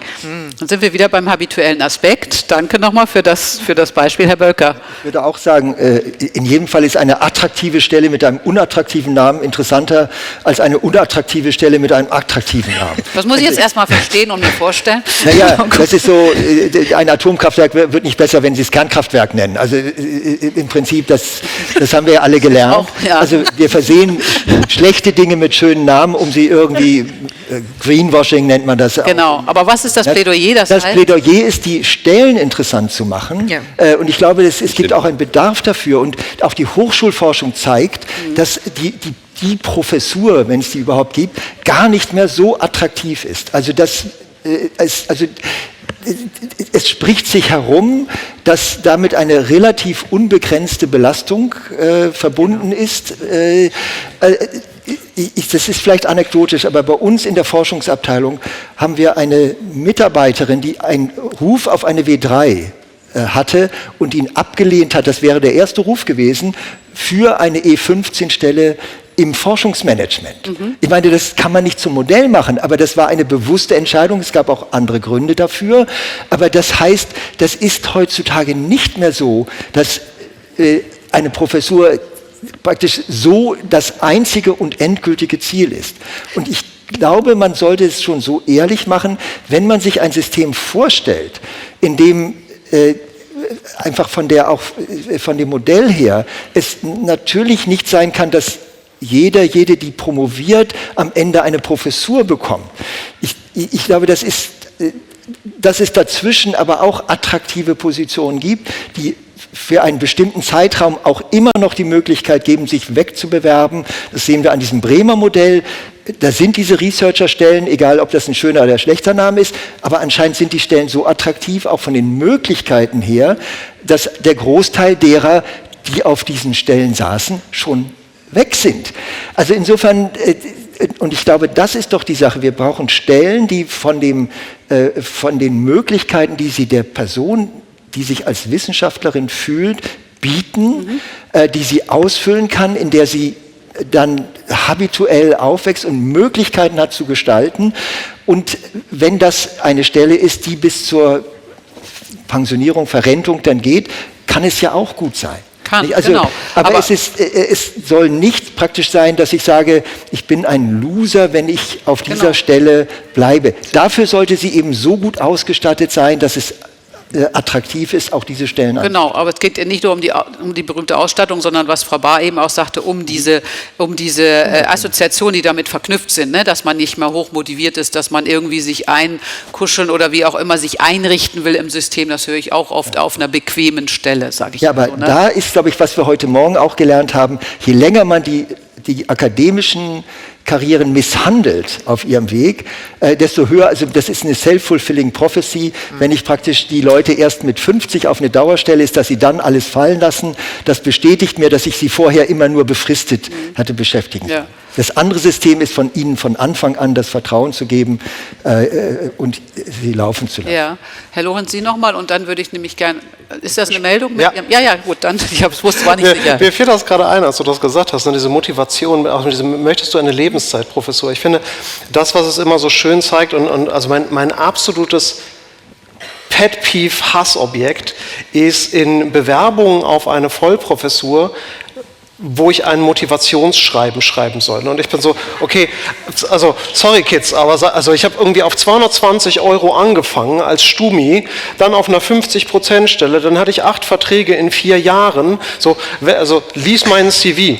Der sollte dir klar machen, ich möchte in diesem Feld arbeiten. Ne, so, und nicht das, was ChatGPT mir dahin gehämmert hat, um dir zu sagen, was ich alles noch geben würde. Und ich finde, das drückt es so ein bisschen aus. Und ich habe mittlerweile gehe ich auch dazu über, also ich freue mich auch über meine Stelle, ich bin da gerne und trotzdem bewerbe ich mich manchmal und schreibe dann gerne auch in diese Motivationsschreiben so rein, ja, meine Motivation ist es dann auch, Studierenden beizubringen, als Organisationspsychologe, der halt dann wahrscheinlich auch Diagnostik unterrichten muss, dass es halt überhaupt keinen Sinn macht, Motivationsschreiben für Stellen zu haben. Ne, so, ich glaube, das ist ein Exklusionsmechanismus. Also meine Motivation ist es dann halt vielleicht auch mal einen wissenschaftlichen Schritt in der Personalauswahl Leuten beizubringen. Ich glaube, Sie scheiden dann aus diesem Verfahren aus, wenn Sie das schreiben. Ja, und es ist manchmal so, es reicht, wenn Sie es ausschreiben und es reicht, ich muss irgendwie 25 Seiten hochladen und dann nochmal alles per Hand und am Ende kommt ein Pop-up, das will dann doch nur meinen H-Index haben und sowas. Ne? Und ich kämpfe mich auch jedes Mal durch 4 Stunden hochladen, per Hand ausfüllen, den H-Index eintragen. So, das sollte Motivation genug sein nach 14 Jahren. Ne? Das finde ich auf keiner Stelle da draußen in der freien Wirtschaft. Jemand, der 14 Jahre in einem Feld arbeitet und auf dem Ausbildungslevel ja auch ist, ne, kommt da keiner und sagt so, warum haben Sie sich denn entschieden, warum wollen Sie denn bei uns arbeiten? Ne, so, was ist denn Ihre Motivation in diesem Feld zu arbeiten? So, weil ich mein halbes Arbeitsleben schon da drin bin. Und ich möchte einfach weiterarbeiten dürfen. Vielen Dank. Das ist meine Motivation. Und deswegen, da muss ich gerade denken, als du gesagt hast, es ist gar nicht mal die Professur, es ist einfach so, lasst mich doch meinen Job machen, bitte. Reicht das als Motivation? Genau. Das zeigt aber auch, vielleicht das führt uns zum anderen Thema nochmal, vielleicht können wir es vertiefen, ich weiß noch nicht genau, wir hatten heute schon mal darüber gesprochen, Führungskompetenz in Universitäten als Kompetenz anzuerkennen, als dass das dazugehört, wenn man Professorin, Professor wird und dann ein Team leitet und später sowieso also Dekane sind ja oft oder Dekaninnen sind auch völlig unglücklich, einer muss es machen, die anderen sind alle schon, dann bin ich jetzt für 2 Jahre Dekanin oder für 3 und ich kann es eigentlich gar nicht und ich will es nicht und diese Führungskompetenz, hängt ja auch damit zusammen mit diesen diagnostischen. Nehme ich aber trotzdem. Ich würde ganz kurz nur eine kurze Reaktion darauf, nämlich weil auch mit dem, wie kann man das fördern? Ne? Weil aktuell ist Führung meistens so ein Byproduct von Drittmitteln, die reinkommen. Ja. So. Mit diesem, jetzt muss ich auch Leute, also jetzt habe ich Menschen eingeworben, die gehören mir jetzt, ne? Das ist meine Ausstattung, meine Ersatzteillager. Und jetzt muss ich die plötzlich führen. Und ich finde halt tatsächlich auch in der Vergabe von Drittmitteln sollte vielleicht Führung auch eine Rolle spielen. Also wenn ich Menschen die Verantwortung gebe, andere Menschen zu leiten, sollten die eventuell auch irgendwie nachweisen, dass sie das können. Ja.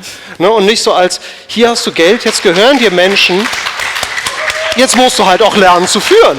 Da muss ich jetzt ganz kurz Herrn Krawisch noch kurz fragen, weil der sitzt nochmal für die DFG hier. Das ist ja manchmal nicht ganz so ein dankbarer Job, aber ich weiß das gar nicht. Ist das in diesen Abschlussberichten von irgendwelchen Projekten oder so, wird sowas abgefragt? Keine Ahnung. Was müssen die da rein? Ich kriege immer nur Anrufe, wir müssen was machen zu Gender und Diversity. Frau Liesbeck, können Sie was vorschlagen? Wir haben noch ein bisschen Geld. Das kenne ich, aber das muss die DFG, will das lesen. Aber gibt es auch was so zur Führung und so? Das weiß ich nämlich gar nicht. Nee, zur Führung haben wir nichts. Nehme ich direkt. Nein. Ich habe genug Anträge gestellt. Okay, also ich wollte nur wissen, ob es ein Kriterium ist. Nein, gibt es nicht, aber man muss dazu folgen. Also es ist tatsächlich so, dass wir bei den Emmy-Noether-Gruppen, weil die genau in dieser Funktion waren. Die kamen ja aus der R2-Phase, haben dann die Gruppe eingeworben und hatten plötzlich relativ viele Personen, die sie begleiten mussten. Und da haben wir solche Seminare angeboten, beziehungsweise nicht selber, sondern haben diese finanziert. Also in Speyer. Zu Schulungen. Schulungsseminar, genau, damit man in die Rolle reinwachsen kann. Das können die auch heute immer noch tun und tun es auch aus den DFG-Drittmitteln. Das ist also nicht mehr so strukturiert, was sich das etabliert hat, aber in der Tat war das ein Gedanke am Anfang, dass man ihnen Unterstützung liefert, damit sie in die Rolle reinwachsen können. Weil ich meine, bei mir war es ja auch nicht anders in der DFG sozusagen. Wenn man da sich weiterentwickelt, dann ist das wie überall.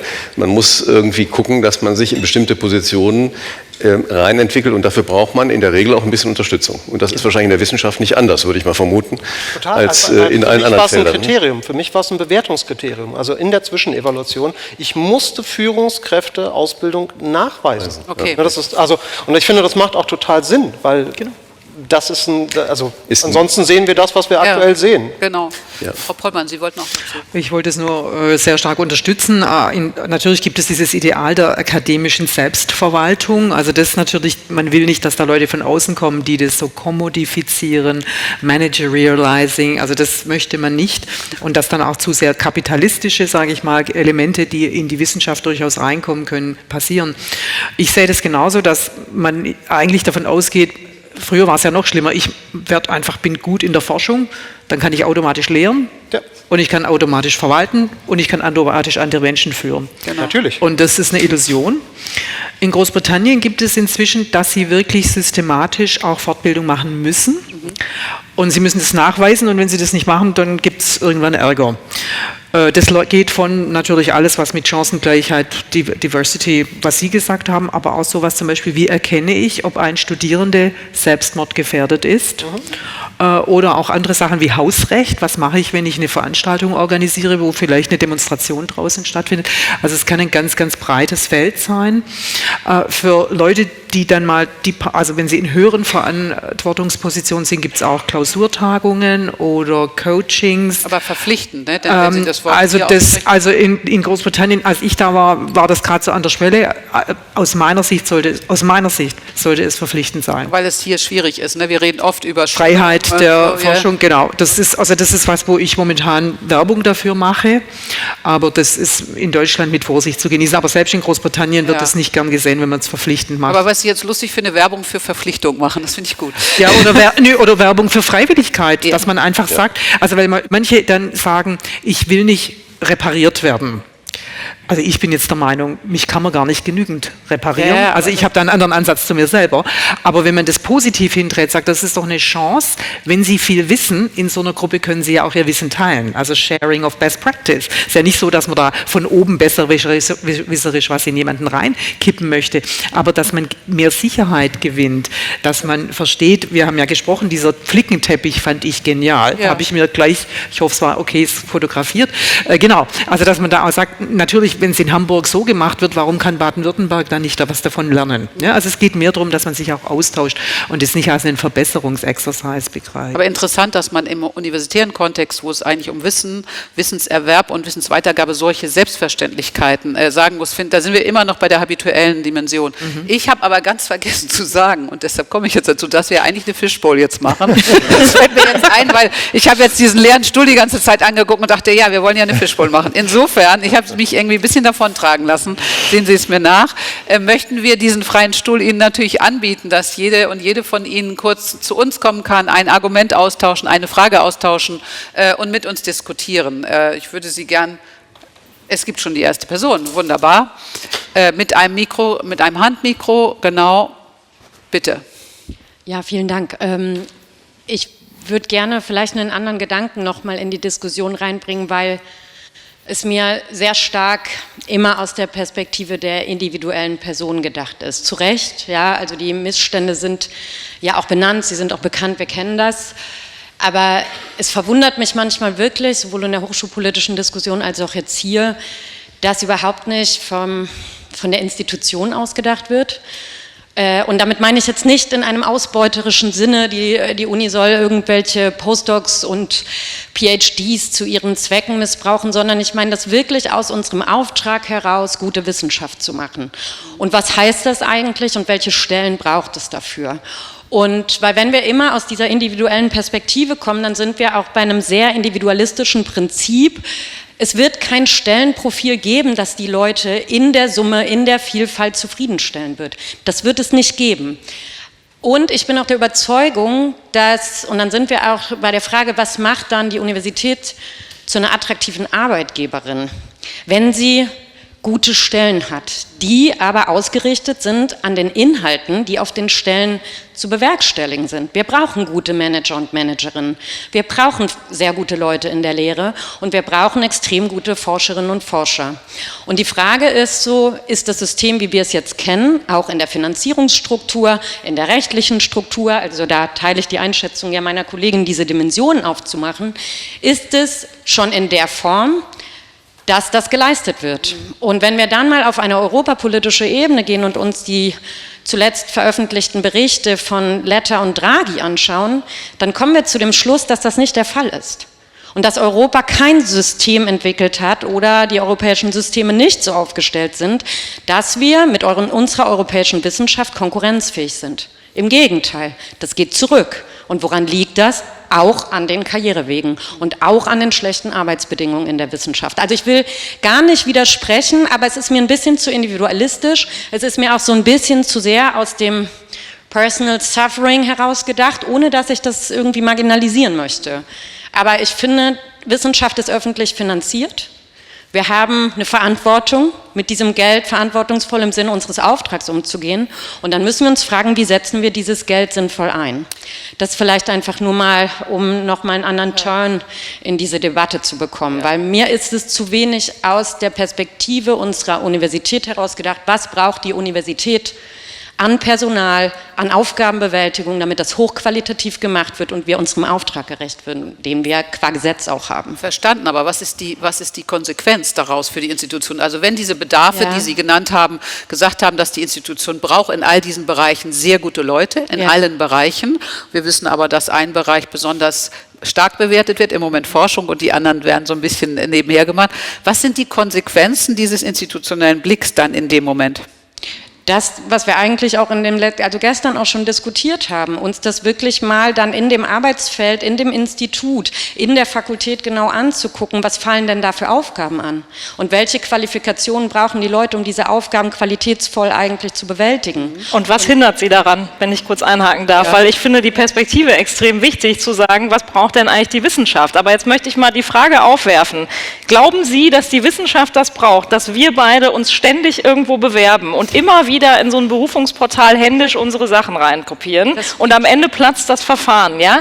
Glauben Sie, es ist nötig, dass ich das ganze Jahr 2019 nur mit Antragsschreiben zubringe, weil ich irgendwie versuche, meine herannahende Höchstbefristung im WISZeit-VG irgendwie zu umgehen, indem ich mich selber finanziere, und es platzt alles und nichts geht durch? Glauben Sie, das ist eine sinnvolle Idee? Das ist ja nicht nur individuell, das finde ich insofern einen wichtigen Punkt, sondern wir haben das groß skaliert. Die Leute schreiben ständig Bewerbungen und Anträge, die werden ständig von irgendwelchen Leuten ausgewertet, begutachtet, gelesen, und all das aus öffentlichen Geldern, und das möchte ich wirklich gerne mal hochrechnen, was das kostet. Das jüngste Professurverfahren für eine W3, auf das ich mich beworben habe, ist geplatzt. Das war eine internationale Ausschreibung, die war super breit, und ich hätte mich da nicht beworben, wenn ich dazu nicht aufgefordert worden wäre. Als Frau bekommt man dann so schöne E-Mails, da steht dann drin, wollen Sie sich nicht bewerben? Das habe ich dann leider auch noch gemacht mit Berufungsportal und allem. Am Ende ist das Verfahren gescheitert, und die ganze Arbeitszeit, die da reingeflossen ist, die fehlt bei den Punkten, die du angesprochen hast, in der Forschung, in der Lehre,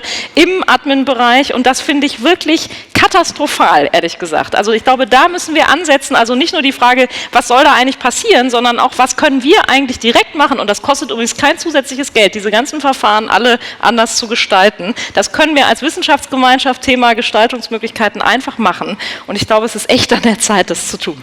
Das heißt, systemischer Blick anders gewendet, wo haben wir die Schwächen, wo werden Ressourcen massenhaft verschwendet? Ja. Das ist jetzt Ihr Turn. Sie haben gesagt, welche Bedarfe hat die Institution, und das Thema ist... Also ich will das nur mal deutlich machen, das widerspricht sich überhaupt nicht. Also das ist gar kein Widerspruch. Also an bestimmten Stellen vielleicht, wenn es um die Anzahl der Stellen geht. Ja. Ich glaube, da muss man sich ehrlich machen.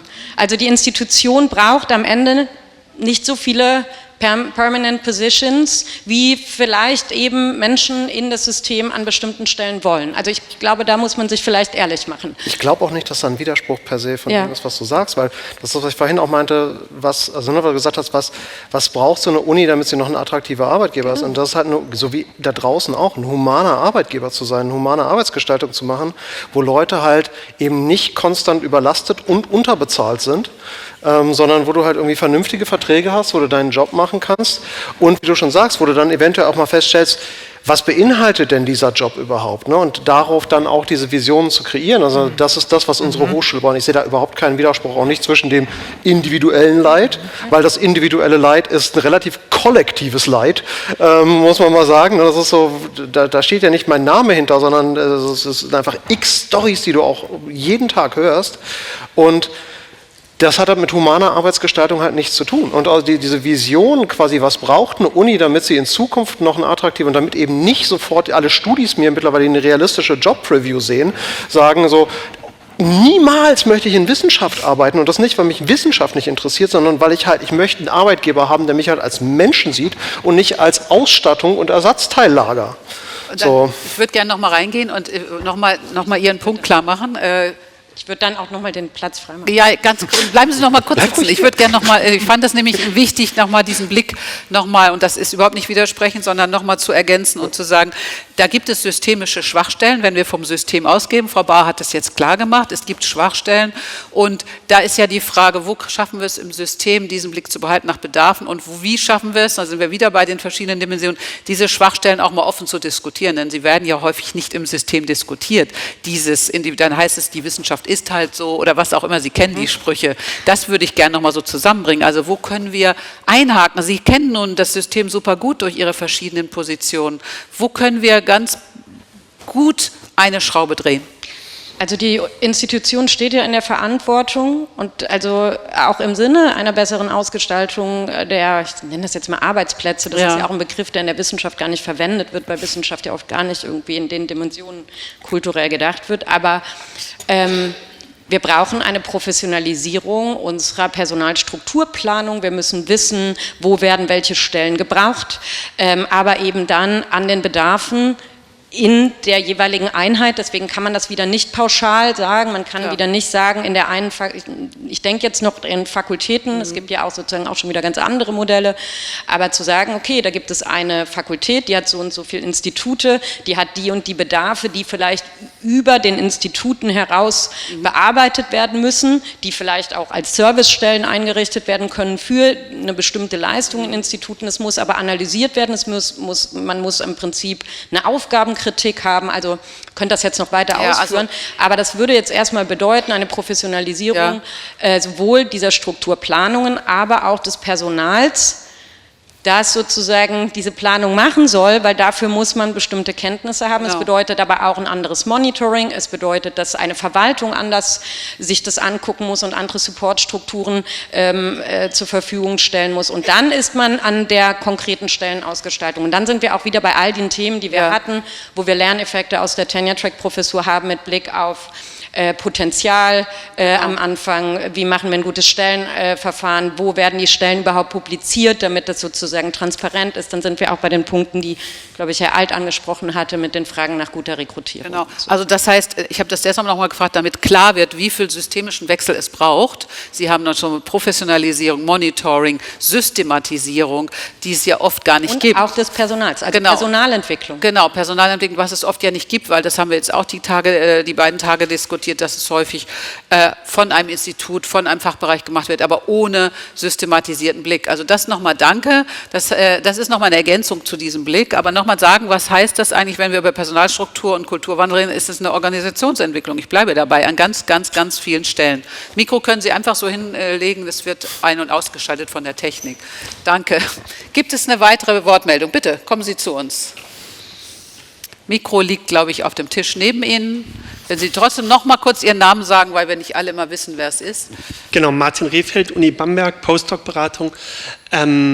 Was jetzt immer nur so aufgeblitzt ist, all das, was wir jetzt hier diskutieren, Tenure-Track, permanente Position, Departmentsystem, läuft ja zu auf die Schleifung der jahrhundertealten Institution des deutschen Ordinarius oder des deutschen Professors.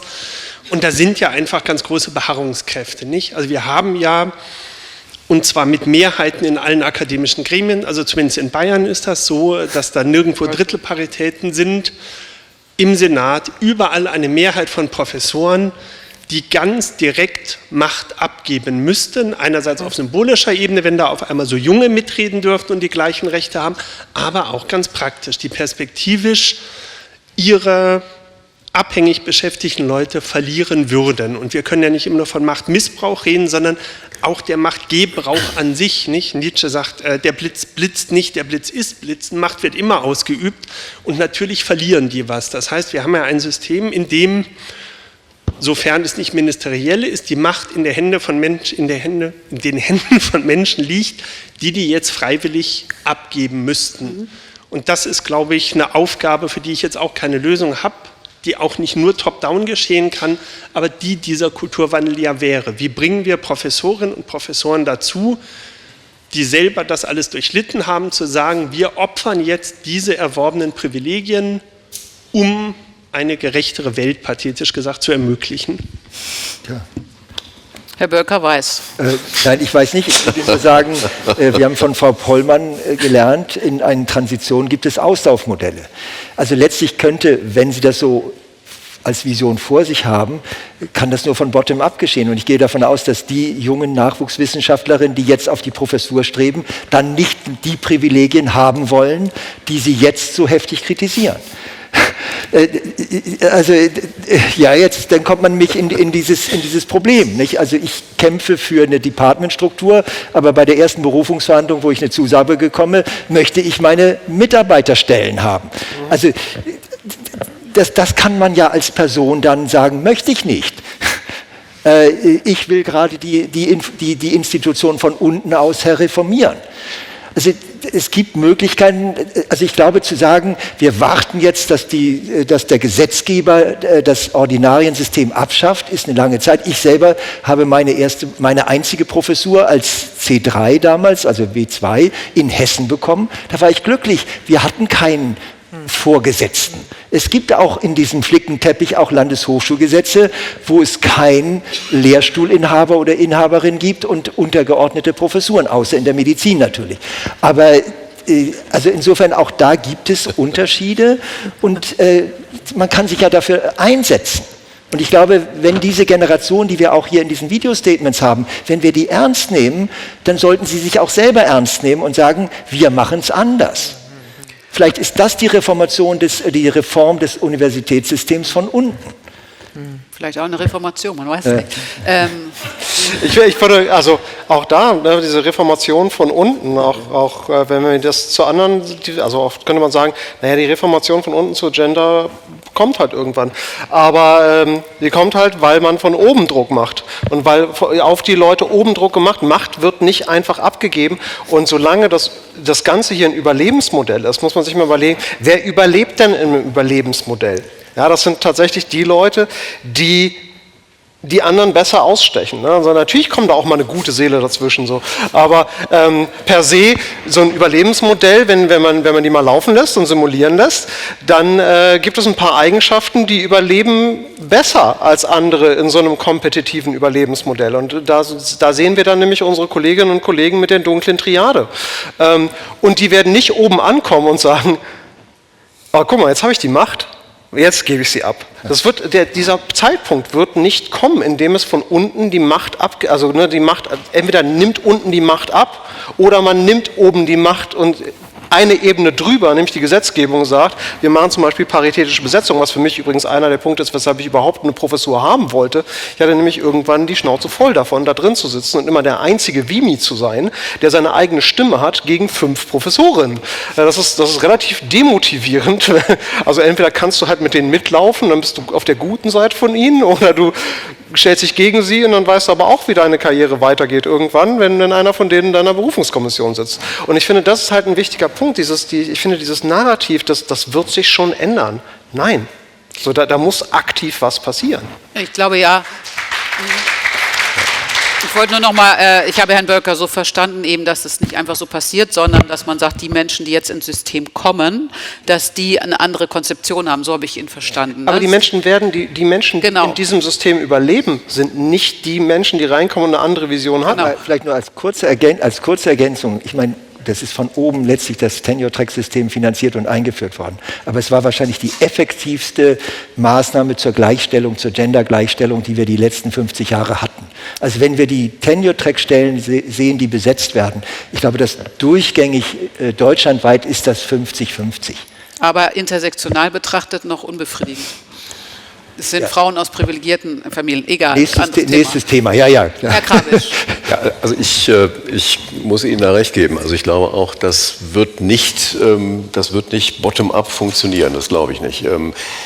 Also wir haben ja einmal im Jahr ein eminenter Jahrestreffen, da kommen die Geförderten nach Potsdam und dann tauschen wir uns, also die tauschen sich in erster Linie aus, aber Geschäftsstelle darf dann mit dabei sein und dann fängt man das ein oder andere auf und das ist ganz interessant, wenn man mit den Nachwuchsgruppenleitungen spricht, die haben diesen Perspektivwechsel denn schon durchgemacht. Die sind plötzlich Chef und müssen ihre Gruppe leiten und das ist ganz interessant, weil sie dann andere Mechanismen haben, als sie die vorher hatten, als sie noch nicht in dieser Notwendigkeit waren, in dieser Rolle waren. Also das ist ganz interessant zu sehen. Ich will damit sagen, also, dass so ein altruistisches Prinzip eintritt, weil es einen Generationenwechsel gibt, das, glaube ich, wird wahrscheinlich nicht funktionieren. Und wir sitzen heute hier, weil es ja letztlich auch ein Beweis ist, ich meine, das Tenure-Track-Verfahren ist ja auch nicht einfach so gekommen, sondern es gab das Programm, es gab den Nachwuchspakt und ich weiß noch selber, ich hatte die Freude, bei den Auswahlgesprächen auch mit dabei sein zu dürfen im BMBF und weiß auch damals, wie viel Kritik dem Programm gegenübergebracht wurde, von ganz vielen Seiten. Also von selber wäre das nie passiert, will ich sagen. Und wenn es nicht diesen gewissen Druck gegeben hätte, dann säßen wir wahrscheinlich heute auch nicht hier bei der Tenure-Track-Tagung. Frau Pollmann noch dazu? Ja, ich möchte das aufgreifen mit dem Generationenwechsel. Es wäre sicherlich möglich, entsprechend das so zu verändern. Also Bestandsschutz ist ja immer so ein delikates Kriterium, dass man sagt, ab sofort neue Professuren bekommen das und das nicht. Und die dadurch frei werdenden Stellen werden umgewandelt in permanente Stellen. Also das wäre möglich, da bräuchte man aber einen rechtlichen Rahmen. Ja. Und die unter anderen Voraussetzungen eingestellt werden, obwohl in Baden-Württemberg immer steht, es ist nur auf 5 Jahre, die würden sich einklagen. Aber man könnte, und gerade weil wir wissen, dass in den nächsten 5 bis 10 Jahren 44% der Leute in Ruhestand gehen, wäre jetzt ein idealer Zeitpunkt, das zu machen. Wir zum Beispiel in Baden-Württemberg haben eine Ministerin, die da offen ist, sowas zu machen. Die schlägt vor, und das finde ich auch nicht schlecht, weil da hat jemand von Vertrauen gesprochen, ja, oh Gott, machen wir das. Die Deutschen sind nicht sehr risikofreudig, das muss man sagen. Es hat den Vorteil der Stabilität. Also Großbritannien ist dann wieder so flexibel, dass es auch sehr anstrengend sein kann. Aber sie könnte sich vorstellen, dass sie das mal experimentell mit einer Uni oder auch einem Fachbereich an einer Uni macht. Und was genau jetzt? Eine departementale Struktur einzuführen und dass man das da mal durchexerziert. Also manchmal gibt es ja durchaus, das gibt es manchmal schon, auch in bestimmten Fachkulturen, dass die sagen, gut, wir geben ab, wir haben genügend Drittmittel, wodurch wir die Nachwuchs auch, so müssen wir das andere Wort sagen, also die jungen, die wissenschaftlichen Karriere vor sich habenden, die Zukunft sozusagen anders fördern können und den Rest dieses Departments machen wir in Einvernehmen mit diesem Fachbereich. Da gibt man dann vielleicht auch ein bisschen finanzielle Incentives, sowas hilft immer. Ja. Und dass sie sich das vorstellen könnte und ich wäre da auch bereit mitzumachen und das besprechen mit meinen DekanInnen, wer könnte sich da, also wir haben zum Beispiel, Tübingen also jetzt. Also zum Beispiel, aber ja, also ich wäre da bereit und dann sieht man, was sich da für eine Dynamik einstellt im Sinne von dem, was Sie gesagt haben. Als Pilotversuch sozusagen. Genau, Pilotversuch, ja. Mhm. Wir haben noch ein bisschen Zeit. Ja, es gibt die nächste Diskutantin. Mikro. Ich habe ein bisschen überlegt, ob das jetzt noch passt, aber ich bin eigentlich ganz froh, dass die Diskussion doch in die Runde, also sich so dreht, dass es nicht von unten dieses Bottom-up, mit dem Sie hier so einen schönen Auftakt gegeben haben, da gab es ja dann viel Gegenwehr, also gibt es sozusagen jetzt schon so eine überwiegende Meinung, dass sich strukturell und eben auch also gesetzlich und Rahmenbedingungen sich ändern müssen, damit Kulturwandel passiert. Und das fand ich auch in dem Vortrag sehr schön, dass eigentlich, also Kulturwandel stand drüber, aber es waren ja Kriterien, welche Strukturen sich ändern müssen, damit Kulturwandel möglich wird. Und ich wollte die DFG nochmal als einen Akteur ansprechen und auch problematisieren. Ich möchte jetzt ein Lob mit einem Problem verbinden. Die DFG hat an vielen Stellen tatsächlich strukturell Beschäftigungsbedingungen verändert. Also zum Beispiel bei Geschlechtergleichstellung, da hat die DFG mit ihren Kriterien maßgeblich dazu beigetragen, dass die Universitäten Gleichstellungskonzepte ernst genommen und geschrieben haben. Sie haben eben gesagt, dass Sie bei Promotionsförderung auf 4 Jahre gehen.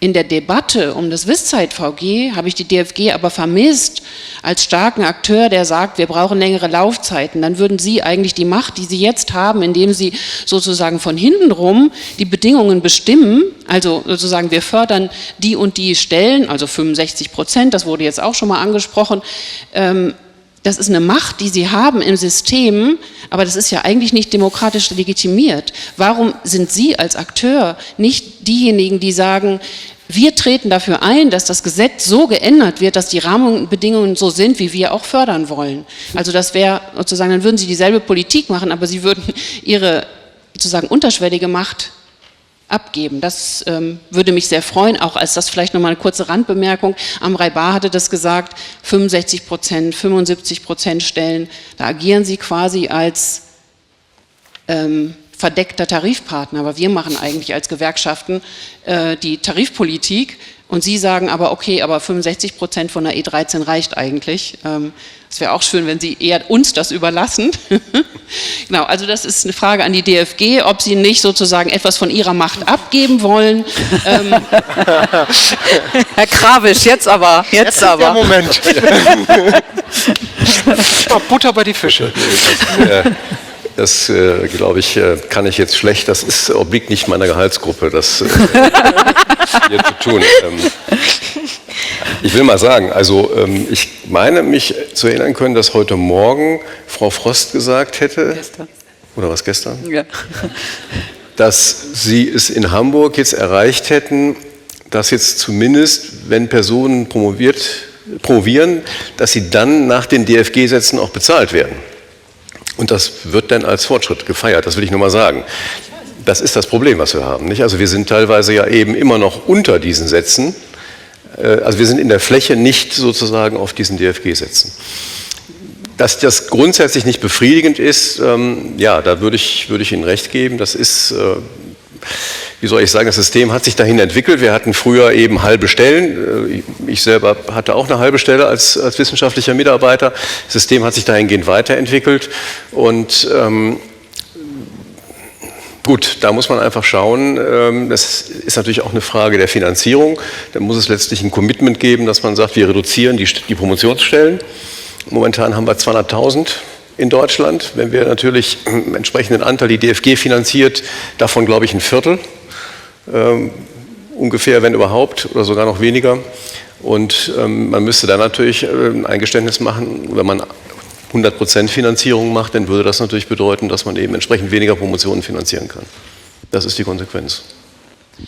Das kommt dann immer, aber also sozusagen, ich habe Sie vermisst als Akteur in der Debatte, also um das Wisszeit-VG, Sie gesagt haben, so, das ist die GEW-Position, die gefällt uns, 4 Jahre mindestens, da stehen wir dahinter, das spielte in der Debatte keine Rolle, seien Sie da mutiger und das, was Sie in Ihrer Politik machen, wenn Sie das dem Gesetzgeber quasi mitschreiben, wäre das eine starke Stimme, dann stehen nämlich nicht nur wir da, gemeinsam mit Ich bin Hanna und vielen Beschäftigtenvertretungen hätten dann sozusagen einen starken Rückenwind. Frau Becker wird es hören, Herr Krawisch. Gebe ich weiter. Vielen Dank für den nochmal wichtigen Beitrag zu den Stellenanteilen und zur DFG könnten wir weiter noch diskutieren. Gibt es noch eine Bemerkung? Denn wir kommen so langsam zum Schluss, damit wir auch wirklich pünktlich fertig werden. Sie wollen alle los. Genau, Frau Lang. Ich verteidige jetzt mal die DFG. Genau, erstmal stellen Sie sich bitte vor, Sie sind nicht Mitarbeiterin der DFG. Nein, Franziska Lang von der TU Darmstadt. Ich bin Mitglied im Fachkollegium der DFG, dafür der DFG-Bezug. Ich möchte daran erinnern, die DFG ist eine Bottom-up-Förderung. Die DFG ist nicht die DFG, sondern die DFG sind wir. Wir wählen alle 4 Jahre unsere Kandidatinnen und Kandidaten in die DFG. Wir haben einen Senat, der besteht aus uns Wissenschaftlerinnen und Wissenschaftlern.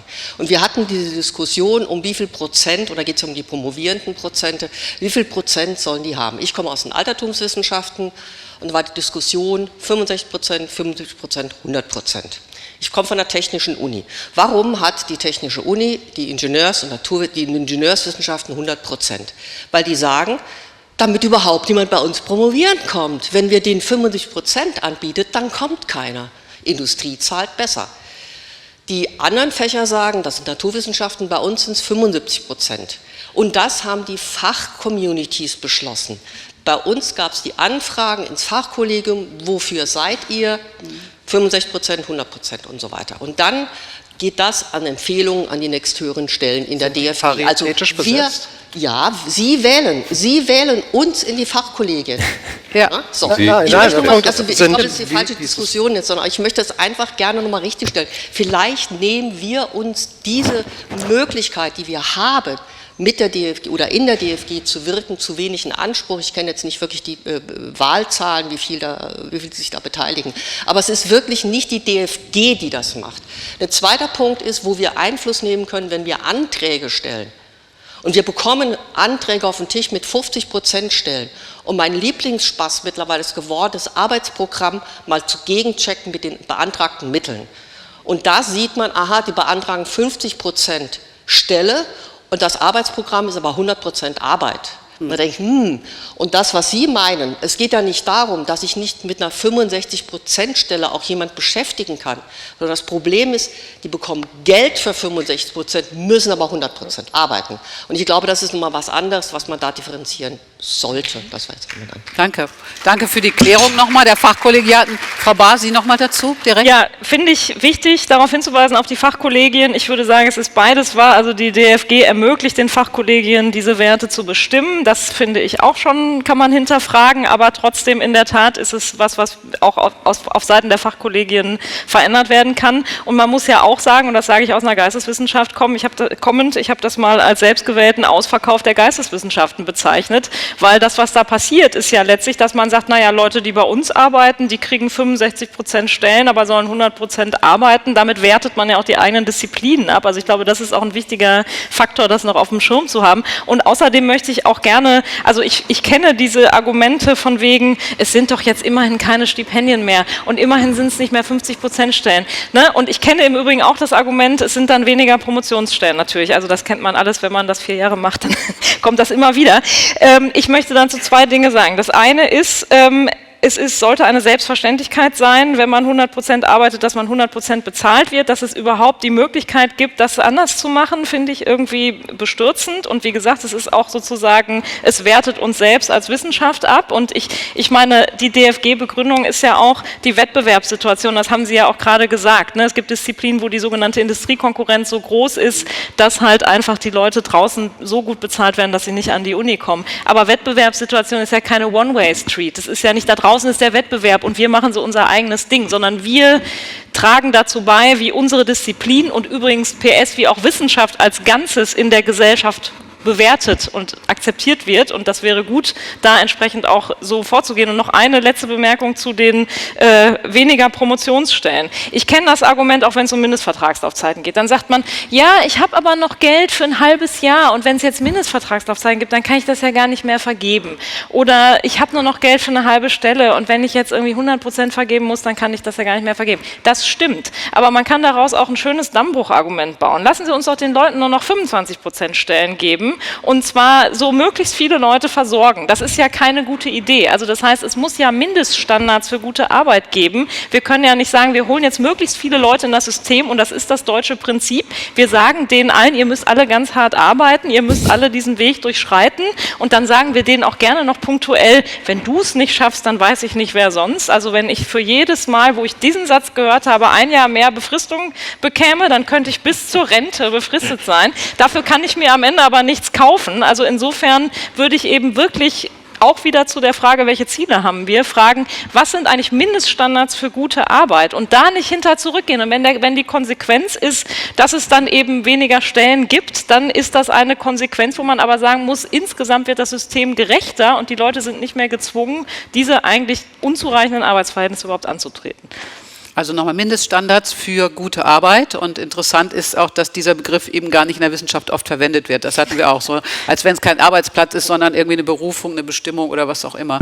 Ja. Ich würde so gern langsam zum Ende kommen. Wir haben 3:15 gesagt und alle wollen so langsam nach Hause. Deshalb, wenn es jetzt keine ganz dringliche Frage oder Kommentar mehr von Ihnen gibt, dann, ich schaue noch einmal, damit ich auch alle Richtungen habe. Ich sehe keine Hand, keine Person aufstehen. Dann würde ich dieses Panel beenden mit vielen Dank. Wir sind jetzt so ein bisschen rummeandert zwischen institutionellem, individuellem Blick. So ist das nun mal. Gut, Bedingungen für gute Arbeit, Rolle der DFG. Pilotprojekt vielleicht Tübingen für Departmentstrukturen, gesetzliche Regelungen und so weiter. Das ist das große Portfolio. Frau Thaller, wir haben Ihre 3 leitenden Fragen nicht so ganz richtig beantwortet, aber wir haben uns so ein bisschen drin zwischendurch gewurstelt, glaube ich. Also ich bedanke mich nochmal bei Ihnen auch, Herr Krabisch. Sie müssen immer dann die Institution hier vertreten. Das ist nicht immer ganz einfach. Vielen Dank für die vielen Argumente. Es wären noch ein paar auszutauschen, aber ich glaube, wir haben jetzt 1,5 Tage voller Argumente hinter uns und deshalb bedanke ich mich bei Ihnen und leite über zum Schlusswort. Wir räumen das Podium mit großem Dank an Sie. Ja, liebe Kolleginnen und Kollegen, die Tenure-Tech-Tagung 2025 neigt sich dem Ende. Wenn es eine offizielle Eröffnung gibt, dann gibt es auch ein offizielles Ende. Also sage ich noch ein paar Worte. Normalerweise würde Silvia Palecek neben mir stehen. Wir würden uns das aufteilen. Aber Sie wissen ja, der Kalender am Freitagnachmittag ist der am dichtesten gefüllteste und der mit den kritischsten Terminen. Und deswegen musste Silvia schon den Weg zum nächsten Termin antreten. Also übernehme ich es mal alleine. Die Diskussion der 1,5 Tage hat schon schön gezeigt, wenn man das mit Blick auf die 2020-Tagung auch sieht, dass sich Tenure Track relativ gut entwickelt hat. Die Universitäten haben die Anreize des BMBF, des Programms, durchaus angenommen. Klammer auf, was man geschenkt bekommt, nimmt man auch gerne an, Klammer zu. Ist nicht der Punkt, aber es ist weiterentwickelt worden. Ich glaube, dass da viel Gutes auch entstanden ist. Die Tagung hat aber auch gezeigt, ganz klar, es gibt noch genug Baustellen, irgendwo kann man noch Visionen entwickeln, es geht auch noch um Paradigmenwechsel, das sind mir sympathische Begriffe, ich mache Innovationsforschung, das kommt tagtäglich vor, dass mir Visionen zu Paradigmenwechseln führen sollen. Also alles gut, das muss man tun. Was könnte es sein? Ich meine, das ist die Frage. Das kann ich hier 2 Stunden referieren, was da noch rauskommt. Ich mache es ganz kurz in 4 Punkten. Erstens beim Tenure-Track-Programm auf die Professur selbst, wenn ich das mal noch so separieren darf, obwohl mir das mittlerweile gar nicht mehr so leicht fällt. Bei dem Programm ist es sicherlich klar, dass man jetzt versuchen muss, sie in den normalen Universitätsalltag zu integrieren, auch von der Finanzierungs-, von der Ressourcenseite. Bisher war es ja im Wesentlichen zusätzliches Geld. Wie macht man das? Wie kann das laufen? Das BMBF möchte noch mal weiter Tenure Track machen. Das kann natürlich um weitere Finanzen gehen, möglicherweise nicht um neue Stellen. Das würde ich, glaube ich, nicht akzeptieren, aber man muss das Geld wahrscheinlich anderweitig verwenden. Es kann aber sehr darum gehen, neue Strukturen aufzubauen, die das Ganze sehr viel leichter handhabbar machen. Wir hatten ja vorhin die Departmentstruktur auch auf dem Panel noch mal kurz angesprochen. Ich glaube, das könnte so ein Weg sein, muss man eben kreativ drüber nachdenken. Das Zweite ist natürlich die Verankerung des Tenure-Track-Prinzips auch auf den anderen Karrierewegen unter der Professur. Ich muss ganz ehrlich sagen, das gefällt mir überhaupt nicht mehr. Es sind alternative Karrierewege, die muss man irgendwie in Kombination vielleicht auch mit dem Weg auf die Professur sehen. Das separiert man so. Da ist wieder so eine 1., 2., 3., 4. Klasse drin. Ich glaube, das braucht es nicht. Das kann man letztendlich auch anders aufziehen. Man sollte das vielleicht auch im Kontext letztendlich sehen. Die Entwicklung des Tenure-Tracks in Deutschland ist natürlich in den verschiedenen Bundesländern auch unterschiedlich erfolgt. Wir haben eine relativ hohe Regulierungsdichte auf die Professur, muss man auch mal dazu sagen. Das war am Anfang vielleicht auch notwendig, um das irgendwie in den Griff zu bekommen, damit man das auch dass man das auf den Weg bringen kann. Ich denke mal, da sollten wir versuchen, die Regulierungen wieder runterzufahren.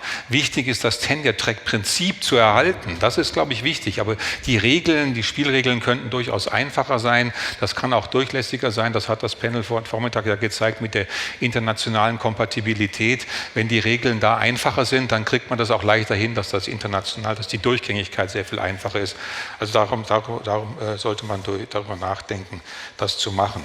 Der 4. Punkt ist ein bisschen perspektivisch. Sie kennen ja alle die Babyboomer-Generation, ich gehöre auch dazu.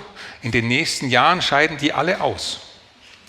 Und ich habe mir vorhin sagen lassen, in manchen Disziplinen ist es ganz schön schwierig, den Nachwuchs, selbst auf die Professuren, den Nachwuchs zu finden. Das System scheint nicht mehr ganz so attraktiv zu sein. Also wir müssen was tun, um die jungen Leute zu gewinnen, und zwar national wie auch international. Das hat das halt früher auch gezeigt. Und ich denke, Tenure-Track und ein gut ausgearbeitetes Tenure-Track-Konzept auf verschiedenen Ebenen, vielen guten Anreizmöglichkeiten, auch gut ausgestattet, Ressourcen spielen auch eine Rolle für die Attraktivität einer Stelle, kann helfen, dass wir mit dieser Babyboomer dem Effekt gut umgehen können und dann relativ schnell das System auch wieder füllen können auf den verschiedenen Stellen mit ausgezeichneten Wissenschaftlerinnen und Wissenschaftlern. Ich lasse es mal dabei. Ich könnte mir vorstellen, dass man im Jahr 2030, das ist nächsten wieder 5 Jahre, dass man dann nochmal so eine Tagung macht, wo diese Fragen vielleicht auch nochmal aufgegriffen werden, wo man sagt, naja, was haben wir denn da geschafft? Vielleicht kriegen wir das auch noch hin. Ich habe so das Gefühl, die Organisatoren, die heute noch da sind, es gab so das Agreement, 2030 könnte man es machen, vielleicht ist es auch 2028, da können wir ja drüber reden, hat auch ein bisschen was mit dem Finanzier zu tun, mit dem BMBF, wenn ich den alten Namen nochmal verwenden darf. Es wird eine Ergebnissicherung geben. Sie haben natürlich alle fleißig mitgeschrieben, ist auch richtig so, aber wir haben versucht, das auch nochmal zusammenzufassen, auch die Beiträge nochmal, die per Video eingespielt wurden, die Folien. Sie haben gesehen, eine Künstlerin hat alle Diskussionen mitgezeichnet und ihre eigene Interpretation dem Ganzen gegeben. Auch das wird natürlich noch mitgeliefert. Diese Ergebnissicherung wird irgendwann im Herbst, wenn ich das richtig verstanden habe, verfügbar sein über die Webpage des Tenure-Track-Netzwerkes. Es wird dann auch nochmal eine Präsentation dieser Ergebnisse geben, wenn ich es richtig verstanden habe, bei einem Uniwind Lunch Event.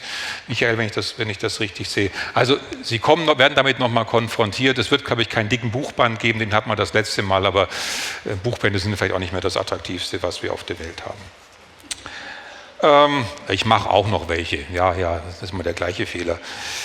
Aber da verewigt man eher sich selber, ne, damit. So, letzter Punkt. So eine Veranstaltung, die meiner Ansicht nach sehr, sehr gut verlaufen ist, mit interessanten Vorträgen, interessanten Persönlichkeiten hier vorne auf dem Panel, in den Pausengesprächen. Es war viel an Diskussionsstoff da und hoch interaktiv. So eine Veranstaltung so perfekt zu organisieren, das läuft nicht von alleine. Da gibt es nicht irgendwo einen Knopfdruck an der Uni Jena oder der Uni Freiburg, da drückt man drauf und dann sprudelt es raus, sondern da sind viele Mitarbeiterinnen und Mitarbeiter involviert, die das mit höchster Akribie, mit höchstem Engagement, ich habe das selten so erlebt, wie das hier läuft, muss man auch mal dazu sagen, das vorangebracht haben.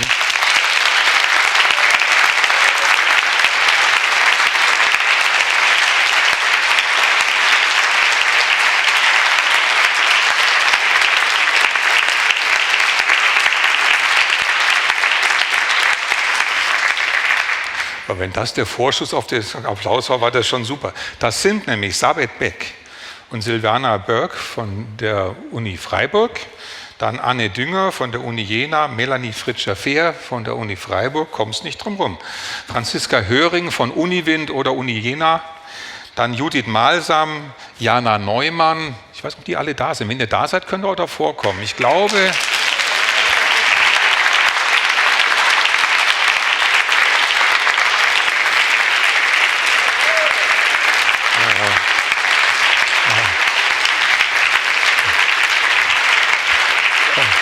Da.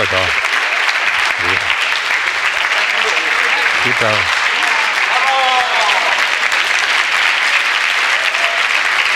Geht da mal rüber.